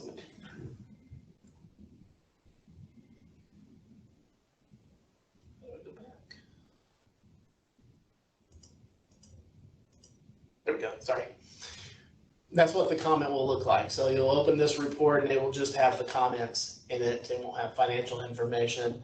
It'll list the condition and context of the item of non-compliance and talk about what happened, and then it'll list the criteria that should have been complied with.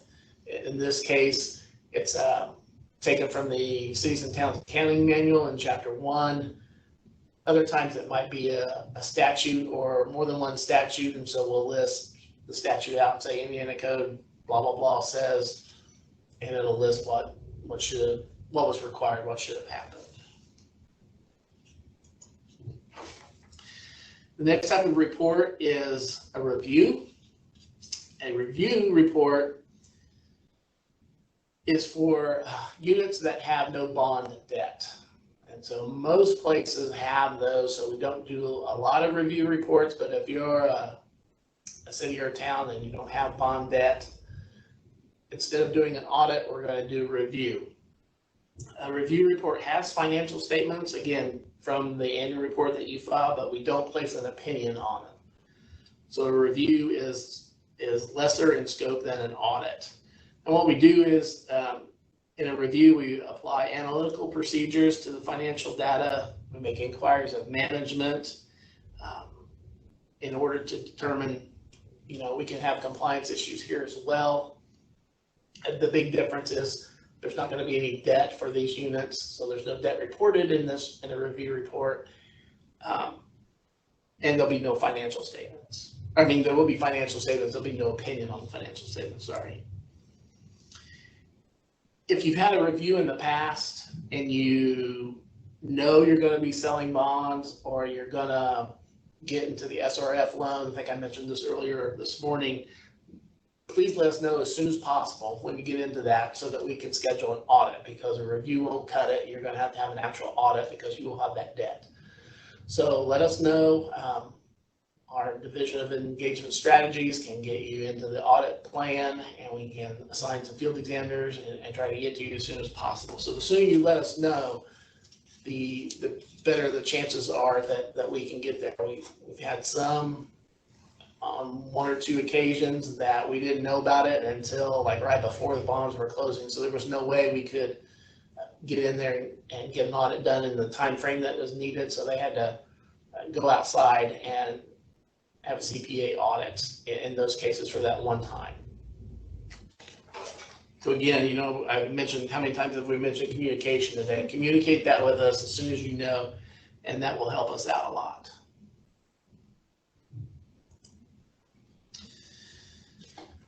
The next report is a compliance report.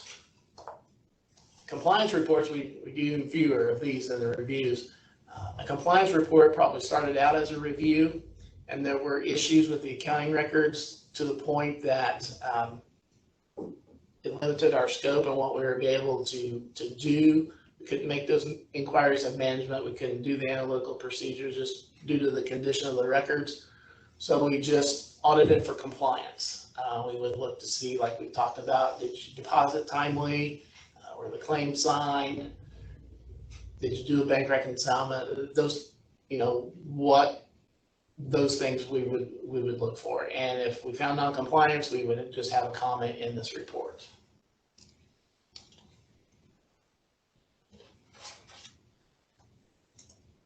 And this is what a management letter looks like. Like Susan said, our position is not a public document. It's issued to management for their internal purposes. It contains the things that are not substantial or impactful items of non-compliance. So if you can read that, the one comment here was there was an accounts payable voucher of $5.55 that didn't have supporting documentation. So just that one item, you know, would not be significant enough to put in a supplemental audit report as an audit result and comment. So we put it in the management letter.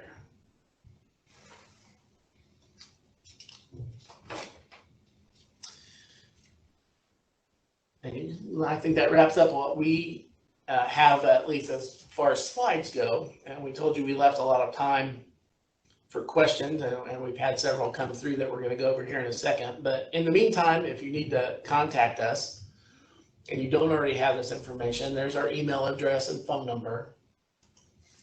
And you can call and talk to Susan or myself anytime that we're working. Don't call us at night, we won't answer. Okay, we do have quite a few questions to answer, and we will get to those in just a moment. I did want to follow up on something that State Examiner Joy said yesterday. He talked about the associations and being involved in those. And we do encourage everyone to be involved in your associations. There are two for cities and towns.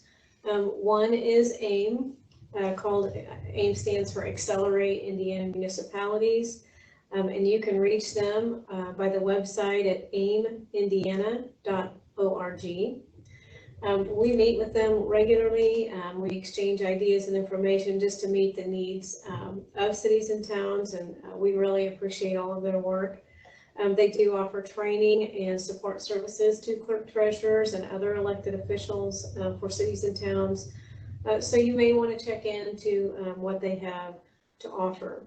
They did want us to make you aware of the AIM Medical Trust, which is a health care option that would be available to you as a city or town as you look to provide health care for your employees, especially in these times of budget uncertainty or budget restrictions.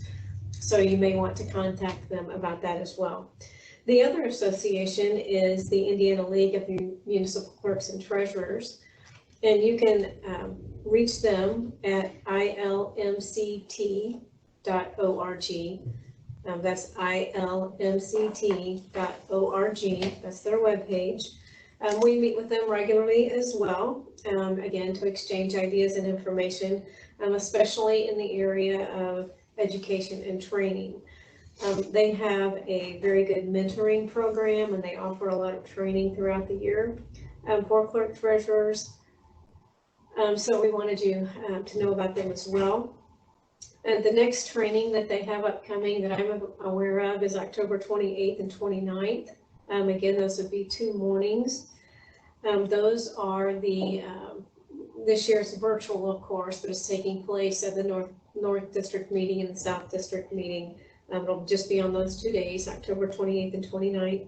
And Todd and I will be presenting at that. So we would very much encourage you to attend that meeting so that you can get even more training.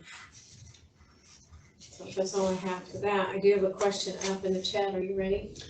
I am, but do I stop? How can I see the questions as well? Do I stop sharing? You can stop sharing. Okay. Yes. Okay. So here's a question. Which employees need to watch the internal control video? Do employees who will use the credit card at some point need to watch it? Sorry, I was trying to find that one. Oh, that's okay. I can answer it. Okay. Yes, Sorry. anybody who is involved in the dispersing of funds should be watching that internal control video. And you will want to have them watch that and then have them complete that certification form or some documentation that they have watched the video. That was in the chat. Oh, what did I So, put it in the I still want Q&A. to miss if that was the only one. In there. Okay. Okay. Then we can start at the top. Yeah. Okay. The first question in the Q&A, and we will try to make these available in printed form. I think that can be done using this format, but because it's the first time, I'm not sure we exactly know how. So we'll try to do that. Would an SRF loan for our wastewater treatment plant be included in an audit? And the answer is yes. Yes, it would. The activity is all considered activity of that city or town and would be part of what we would audit. Do you want to go like every other one? Yeah, I'll go Okay. to this next one. I'm sorry, I was trying to figure out how to see the entire question again. Oh. Are policies, procedures, and ordinances all the same? Are these written by the board or whom? And I would say that depends. Ordinances are always by your council. They are responsible for passing the ordinances, and the council is responsible for making the policies for your town, such as the travel policy or a bad debt policy, your capitalization policy, materiality threshold policy. All of those would be done by council. Procedures, if you're talking about internal control procedures, you would be the one, although council adopts the policy and the minimum level of standards of internal control, and they are involved in the internal control process, you could write those procedures that are specific to your office. The next one is, and as we're going through these, if something comes up, feel free to send another question through the Q&A and maybe let us know, you've been in office 7, almost 8 total months now, how things are going, and they don't have to be questions related to what we've talked about today. If it's something else that you think we can answer in this format, we'd be glad to. The next question talked about this unit has an events committee that is filed for their 501c3 to become a not-for-profit. But the author writes, we still have their money due and their fund due. Their meeting minutes need to be uploaded into Gateway. And I would say no, because as they become a 501c3, they're going to be considered an outside entity, not part of that, technically not part of that city or town. So technically the activity in the fund that's being talked about would not be reported on your annual report, and therefore we wouldn't need the minutes from that committee uploaded. Okay. Do we need to download the aviation board minutes? If the aviation board is a department of your city or town, then yes, you would need to upload those minutes as part of the monthly uploads. Next question is, what type of documentation will be needed concerning grants? The first thing that I like to look at when I was in the field is the grant agreement itself. There's usually, almost always, a grant agreement that the unit signs and the grantor agency is signing, and it lays out everything. It says what program it is, what you can do with the money, how you're going to get the money, if you have to spend it first and submit reports or reimbursement requests, if you have to send in quarterly or annual reports to the grantor agency. It's kind of the recipe or the checklist for everything related to that grant. There could be separate award letters, like maybe before the agreement, you get a letter saying, congratulations, you've been awarded, $1,000 for whatever. We would need to see that because sometimes that has information in it. Either the grant agreement or that award letter should probably have, if it's federal, that CFDA number that I mentioned earlier. A lot of times there's an application that's even for a grant. You have to apply for a grant. So if there's an application, we'd like to see it, or at least have it available in case we need to look, because sometimes that includes some of the budgetary information. If you're applying for a grant, you might have to say, here's how much we're going to use for this and that and the other. But the application can be important as well. And then finally, at least to start, the claims that you're paying related to this grant, whether you paid them out in advance and got reimbursed, or you got the money and then you paid some expenses, or you want to see those claims. And that probably is a good foundation. And then because each grant can be different and each circumstance can vary, if the field examiners need anything else, they can request it, but I don't think it would be much more than that. You probably having access to those grant agreements and some of that information might be the first step for you to do. I know we get questions a lot about, well, the Parks Department had, and I never even saw it until the claim came through. Well, in that case, we're going to have to get with somebody at the Park Department, or you're going to have to get with somebody at the Park Department in order to upload that. So if you've got those things like we talked about, earlier, if you've got those things early on, that will help speed things up. Okay, the next one is what constitutes a capital asset. I would encourage you to go to Chapter 1 of the manual, the Uniform Compliance Guidelines Manual, for more information. But basically, a capital asset is an item that has a useful life of more than 1 year, and it's going to fall in the categories of land, building, equipment, improvements other than buildings, and construction in progress. So those are the types of things that are capital assets. The next question, and Susan, feel free to jump in here because I'm not sure of the total answer, but someone said they recently became aware that they may have to do monthly reports for revenue and accounts payable, and asked if that was true. I think what they're probably asking is uploading in Gateway. Yes. Is that what you think you're talking about? If that's what you're talking about, there are some changes coming to Gateway that we'll talk about later in the year, but I don't know that a monthly revenue report is part of that. Yeah, we will have to check into that, and then hopefully we can get this Q&A printed out, and we'll include it in the next bulletin. So take a look there for a final answer to that. Yeah, always in the annual upload, we'd ask for a detail of revenue, a detail of receipts, and it could be that that's going to morph into asking for that information on a monthly basis. But like Susan said, we'll verify that and get that information out to you. Will these slides and video be available for us to review? Yes, we hope so. We are recording it. So we will be, I know that has to go through an editing process, but we will make that available on our website as soon as we get it, I think in the presentations and training materials section.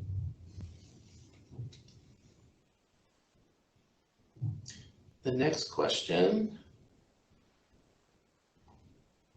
sorry, I'm making a note. The next question was, the author received notice that they're up for audit this year, and the previous clerk treasurer, rephrase that, they're up for audit for 2019, so sometime this year we're going to audit 2019. The previous clerk treasurer didn't upload any of the 2019 minutes into Gateway, and she was asking, is that something that she needs to do? I would say yes. We're going to need those minutes one way or the other, so if they're not in Gateway when we start the audit, we're going to ask you for them then.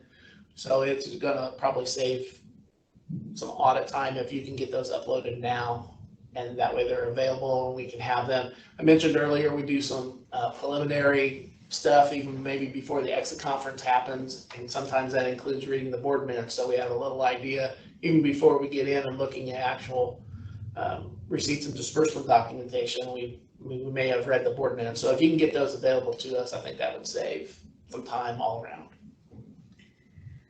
If policies in a council-approved if policies are in a council-approved handbook, is that sufficient for policy procedure?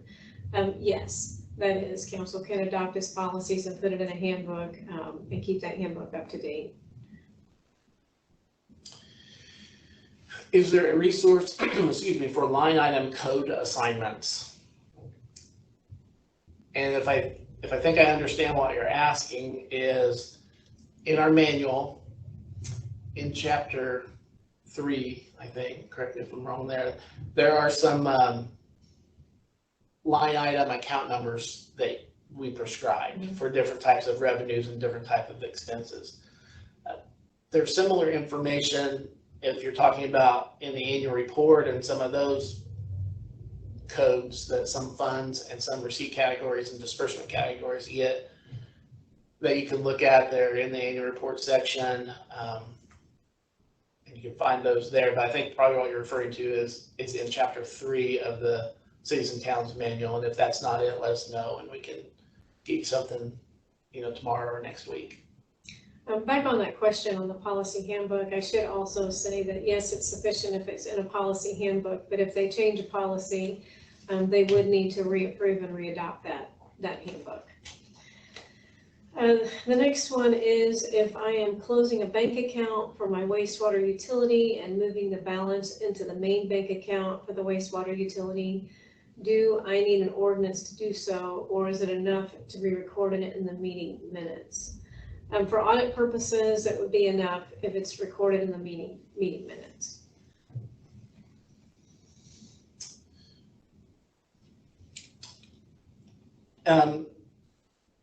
This clerk treasurer writes, in 2021, we're going to have 27 payrolls in our city. Should we divide the salary total on the salary ordinance by 27 as opposed to the usual 26 and then change it back to 26 for 2022? I would say yes, assuming you haven't adopted the 2021 salary ordinance yet. But if you've got 27 pay, and that's something to take into consideration for next year is the number of pays. And if you have an annualized amount, $50,000 a year for a certain position, then yeah, you'll have to pay that out over 27 pays instead of 26. Okay. And jump in here on this one if you like. Who normally creates the capital asset lists? The town manager, council president, or the clerk treasurer? I think with Form 369 and the Ledger of Capital Assets, that's generally the responsibility of the clerk treasurer. However, the clerk treasurer may go to the department heads or the town manager to ask for information for assets that are owned by the town. So that's perfectly acceptable to get those lists and also have those lists updated as assets are added or disposed of by those various department heads or the town manager, whoever's in charge of that. The clerk treasurer would be then responsible for taking that information and adding it to the ledger of capital assets in accordance with the capitalization policy. And all of that would have to be written down as the procedures that you have for the accounting for capital assets. Is that good? Okay. That's great. That's better than I could have said. Okay, Brenda asked if it was possible to get a copy of the questions. I think we answered that question, or we answered that already. We hope to have those available on our website, and we'll let you know when we have it in a format that you can see it. Yes. If our town is being audited on the prior clerk treasurer, would the prior be in the exit conference along with their town board president at that time? Go ahead. Not necessarily. It's acceptable to do that. We know that relationships don't always exist, that maybe two people can't be in the same room at the same time. So our field examiners can and have had separate exit conferences with the prior official and the current officials. that prior official is, has the, I don't know what the room looks like. They have they need to see what's going to be in the report before it's filed. So because of their audit period, we communicate that with them and have an exit conference, whether it's a separate one or one with everybody else. Just depends on the circumstances. If vouchers are not completed by the previous clerk treasurer, what is the proper way to correct that? Well, I don't know that you would need to go back and do anything if that's kind of what you're asking. If the proper way to correct it would be to have the vouchers completed correctly by yourself. You need to have filled out completely with all the information that's on the accounts payable voucher, with all the signatures that are needed, and with the supporting documentation either attached or available that we could look at. Okay, so I want to ask that we repeat the information for the district meeting, the virtual district meeting through the Indiana League of Municipal Clerks and Treasurers, and that's October 28th and 29th in the morning. We will put some information about that during the next, in the next bulletin that we have. We'll make sure that you have all of the contact information and the exact times then. Okay, this one, historically, our city policies regarding capitalization, travel, et cetera, have been approved by our Board of Works, not our council. And do we see any potential issues with that? None that I can necessarily think of. A lot of places, council has delegated some of its authority to the Board of Works, and if that was done in your community, and the Board of Works was therefore the governing body over this portion of it, I don't think we would take exception if the travel policy was approved by the Board of Works. I'm sure if there was a travel policy or some other policy that had been approved that council was not agreeable to, and then I think they could work that out amongst themselves. But I don't think we would take exception just because the Board of Works approved something and it wasn't council. If I combine bank accounts, do I have to have council approval? We have 32 bank accounts and I'm trying to combine them.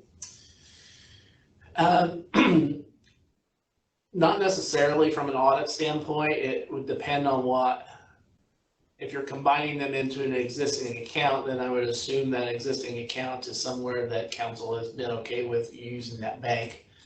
If there was a new bank that was you were gonna combine accounts into a new account at a new bank, that could be a problem just because council would need to be involved in that, but you wouldn't necessarily have to take that to them unless the new bank was not approved.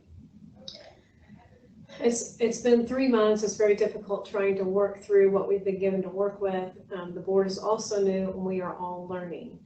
We do understand that, and it is a daunting task. The Office of Clerk Treasurer has so many different responsibilities. And we want you to know that you can, please feel free to call us anytime and we will try and get an answer to your question. If we don't know it, we will point you in the right direction for somebody who can answer that question. And the same goes with your board. If your board wants to contact us, we are very happy to talk to them as well. And we will do the best we can to answer the questions. And also, we can talk specifics over the phone or over a video conference, and we're happy to do that. And then the next question says, our salary ordinance contain names rather than position, and it's from 2014. Can the new board rewrite this with position and adopt that? Definitely for next year, for 2021, as I mentioned yesterday, I would put positions and not names in there because the one you have is 6 years old. I guess I have to assume that the same people that are named in that ordinance are still there.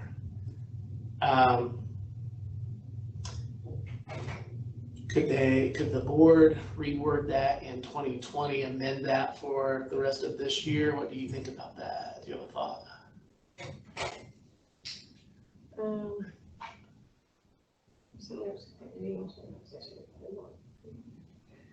So I think they can.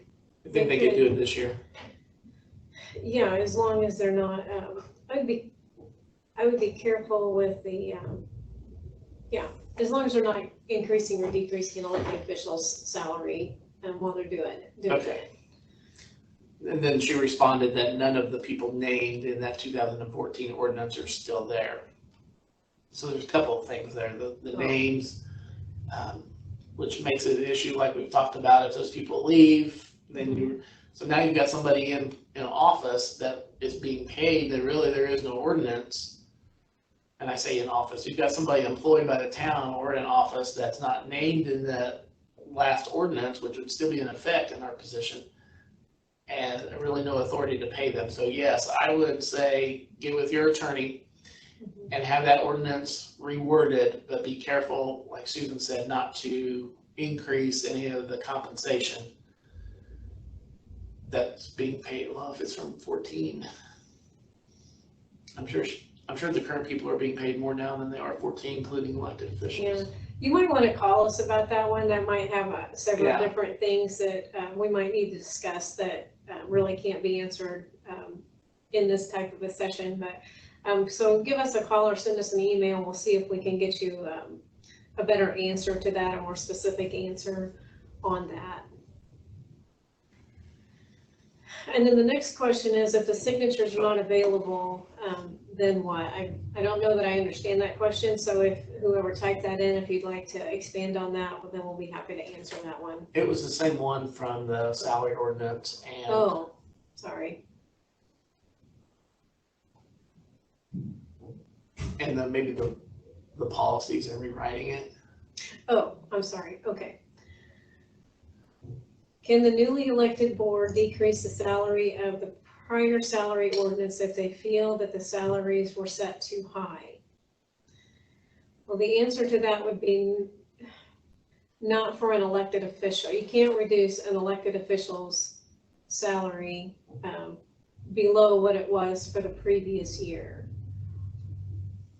So no. For any other employee? But for any other employee, I don't know of anything that would prohibit that. But again, the city or town attorney would be the best one to talk to about that question. And then the author of the one question about the signatures said signatures on a voucher. If there are no signatures on a voucher and those people are no longer, around, I wouldn't be too concerned about it. I think we're going to have an issue with your predecessor that the claims weren't filled out right, and that may or may not be significant enough to be a report or comment. But I wouldn't say you would have to go back and get those signatures at this point. Okay, and what is the best practice for reporting equipment leases where funds are or were held in an escrow account with the financial provider? Does a fund need to be established? It may depend on the escrow. And we would probably have to read that agreement to see, because then, and it would depend on if your city still had access to that money in any way, it could still be considered reportable on your financial statement. So I think we'd have to look at that. And if you want to send us that, you can, and we'll take a look at it. It's similar to like the SRF loans and how the Bank of New York actually has custody of that money, and they're paying out claims after you approve them, but that's still considered a city or town's money. And so those SRF loan financial activity has to be part of your ledger, has to be part of your records and your financial statements. So I'm not sure if this would be the same. She replied that, for example, Bond Bank help leases. I'd have to do some more research to answer that, I think, any better. And so I can get with you later. Okay, here's another one from the chat. I replaced the former clerk treasurer as of January 1 of this year. I know she was audited last year. Do I need to look at her report to see if I need to make any corrections when I get audited, and where do I find it? You will. The answer to that is yes. You do need to look at the prior audit report.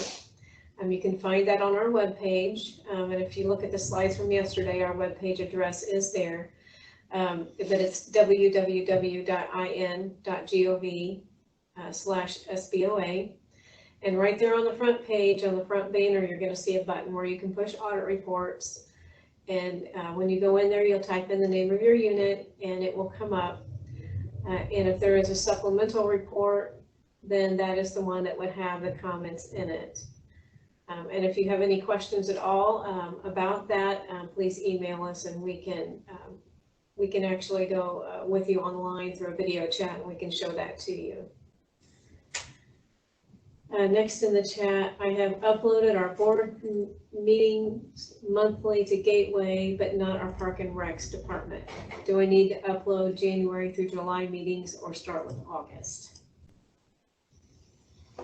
I'm sorry, I was trying to find that question and I couldn't find it. I have uploaded our board meetings monthly to Gateway, not Parks and Rec. Do I need to upload the January to July meetings or start with August?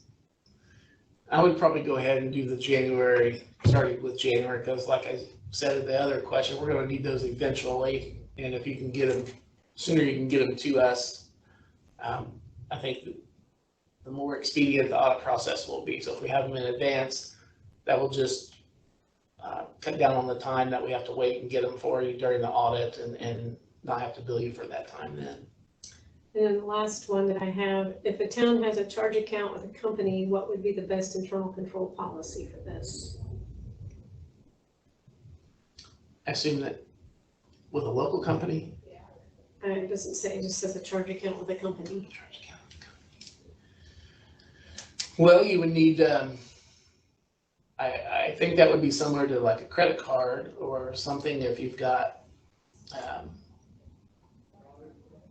something with a vendor charge account type of thing that your council should be authorizing it and should have controls in place on how charges can be made to that account. So, you know, if there's not a physical card type of thing, how charges would be made, how the documentation would be handled, you know, who could make those charges, how the documentation would get back to the clerk treasurer, are there statements available that you pay on, or how that would work. You know, you would just have to have all that documented and set out on who's going to do what and how.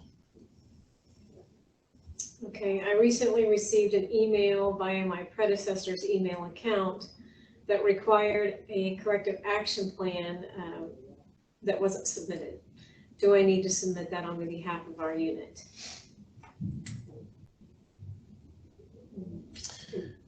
They would need to do that. I think you would need to, yes. So it sounds like there was a 2019 audit that had a repeat comment that the previous official didn't submit the corrective action plan, and so they're seeking one. We're seeking one from you. So yes, because that person's not there anymore, you would have to say how you intend to correct it, or maybe because it's been, you know, several months, maybe you've been able to correct it. But yeah, we would need that. And you, if you should have had the email address changed, but I think you can send the corrective action plan. Is there a special email for that, or is that good communications? I think there's a special email for that. So if you go on our website, I'm on the cities or towns page and the corrective action plan, I know that website is right there. Let's take a look at. Oh, Todd's on it. You can look. Or is it under local? It's under cities and towns, or cities and towns.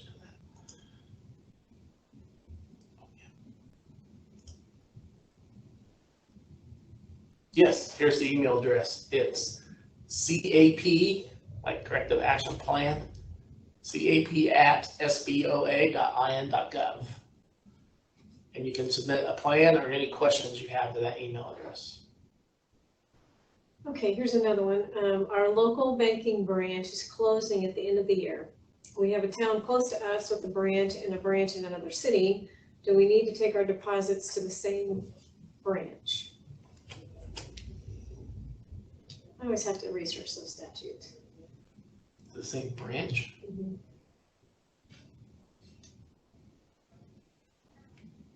If I understand the question right, and it's it's two different branches of the same bank, but it's not in their city anymore. So is that the question? Or Right, there's one in one town and one, yeah, that's correct. There's one in their town and one in another city. okay. And is that the only bank, or just the bank they use is closing? Or do we know? Is it the only bank in your town? Yes, Okay. So now there are no banks in their town. right, correct. Then I think they could go to either of the other two, if it's the same bank. Okay, then you'd be able to go to, the other town or the other city branch, as long as that is on the approved depository list. Yeah, if you had another bank in your community, that may complicate things, but since you don't, I think now you would drive to the other places, one of the other places or both of them if you wanted to. I don't know why I'm not seeing the chat, I'm sorry. It's okay, that's all that's in the chat right now. Okay, and we've answered all the Q&A. Have you have it, oh, wait a minute, I have another Q&A. Oh, I have another chat. Have you had much experience where a federal agency overruled Indiana statutes as related to paying unemployment to a former elected official, or payment they demanded for work completed between the last pay period, which caused a situation that exceeded the salary ordinance? I have not had any experience with that, but I do know that, we encourage everyone to follow the guidance from federal agencies, and that would have to be noted. Yeah, if you had that documentation to show us, we wouldn't take exception if the federal agency said, yeah, you gotta do this.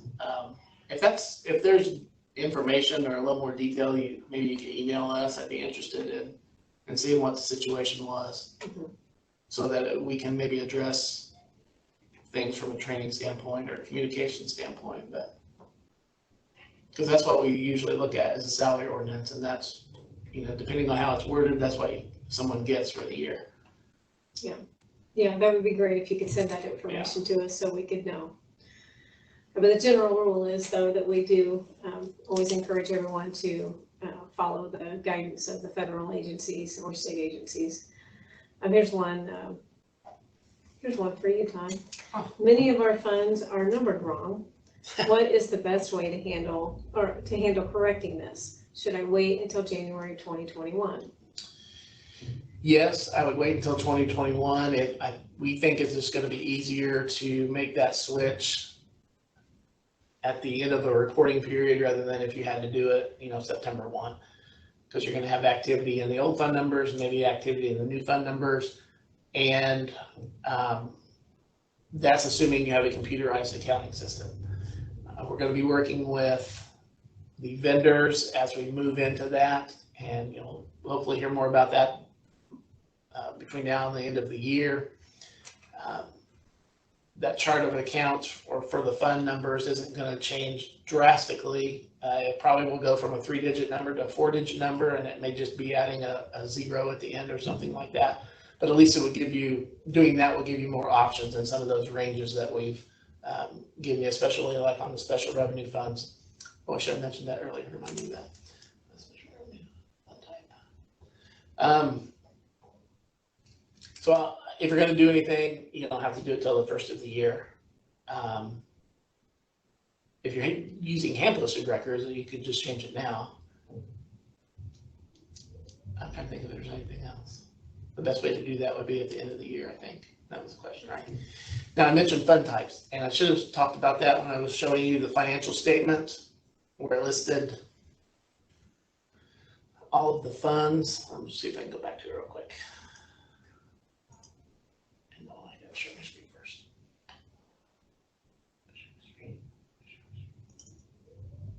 I'm getting there.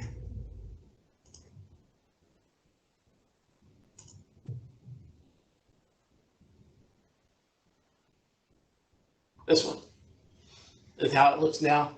And when we make those changes and we're showing individual funds that I mentioned, so like the general fund's gonna have more detail of the receipts and more detail of the different disbursement categories. It's also gonna be by fund type. So the statements will have all special revenue funds in one statement, all the debt service funds in one statement, all the capital project funds in one statement. So that whole chart of accounts is broken down by fund type already. Usually the special revenue funds start with a 2, the capital projects with a 4, I think debt service with a 3, utilities are usually in the 600s. So that's how this statement, when I was talking about how it was going to change in the future, is another way it's going to be changing, because it's going to be by fund type.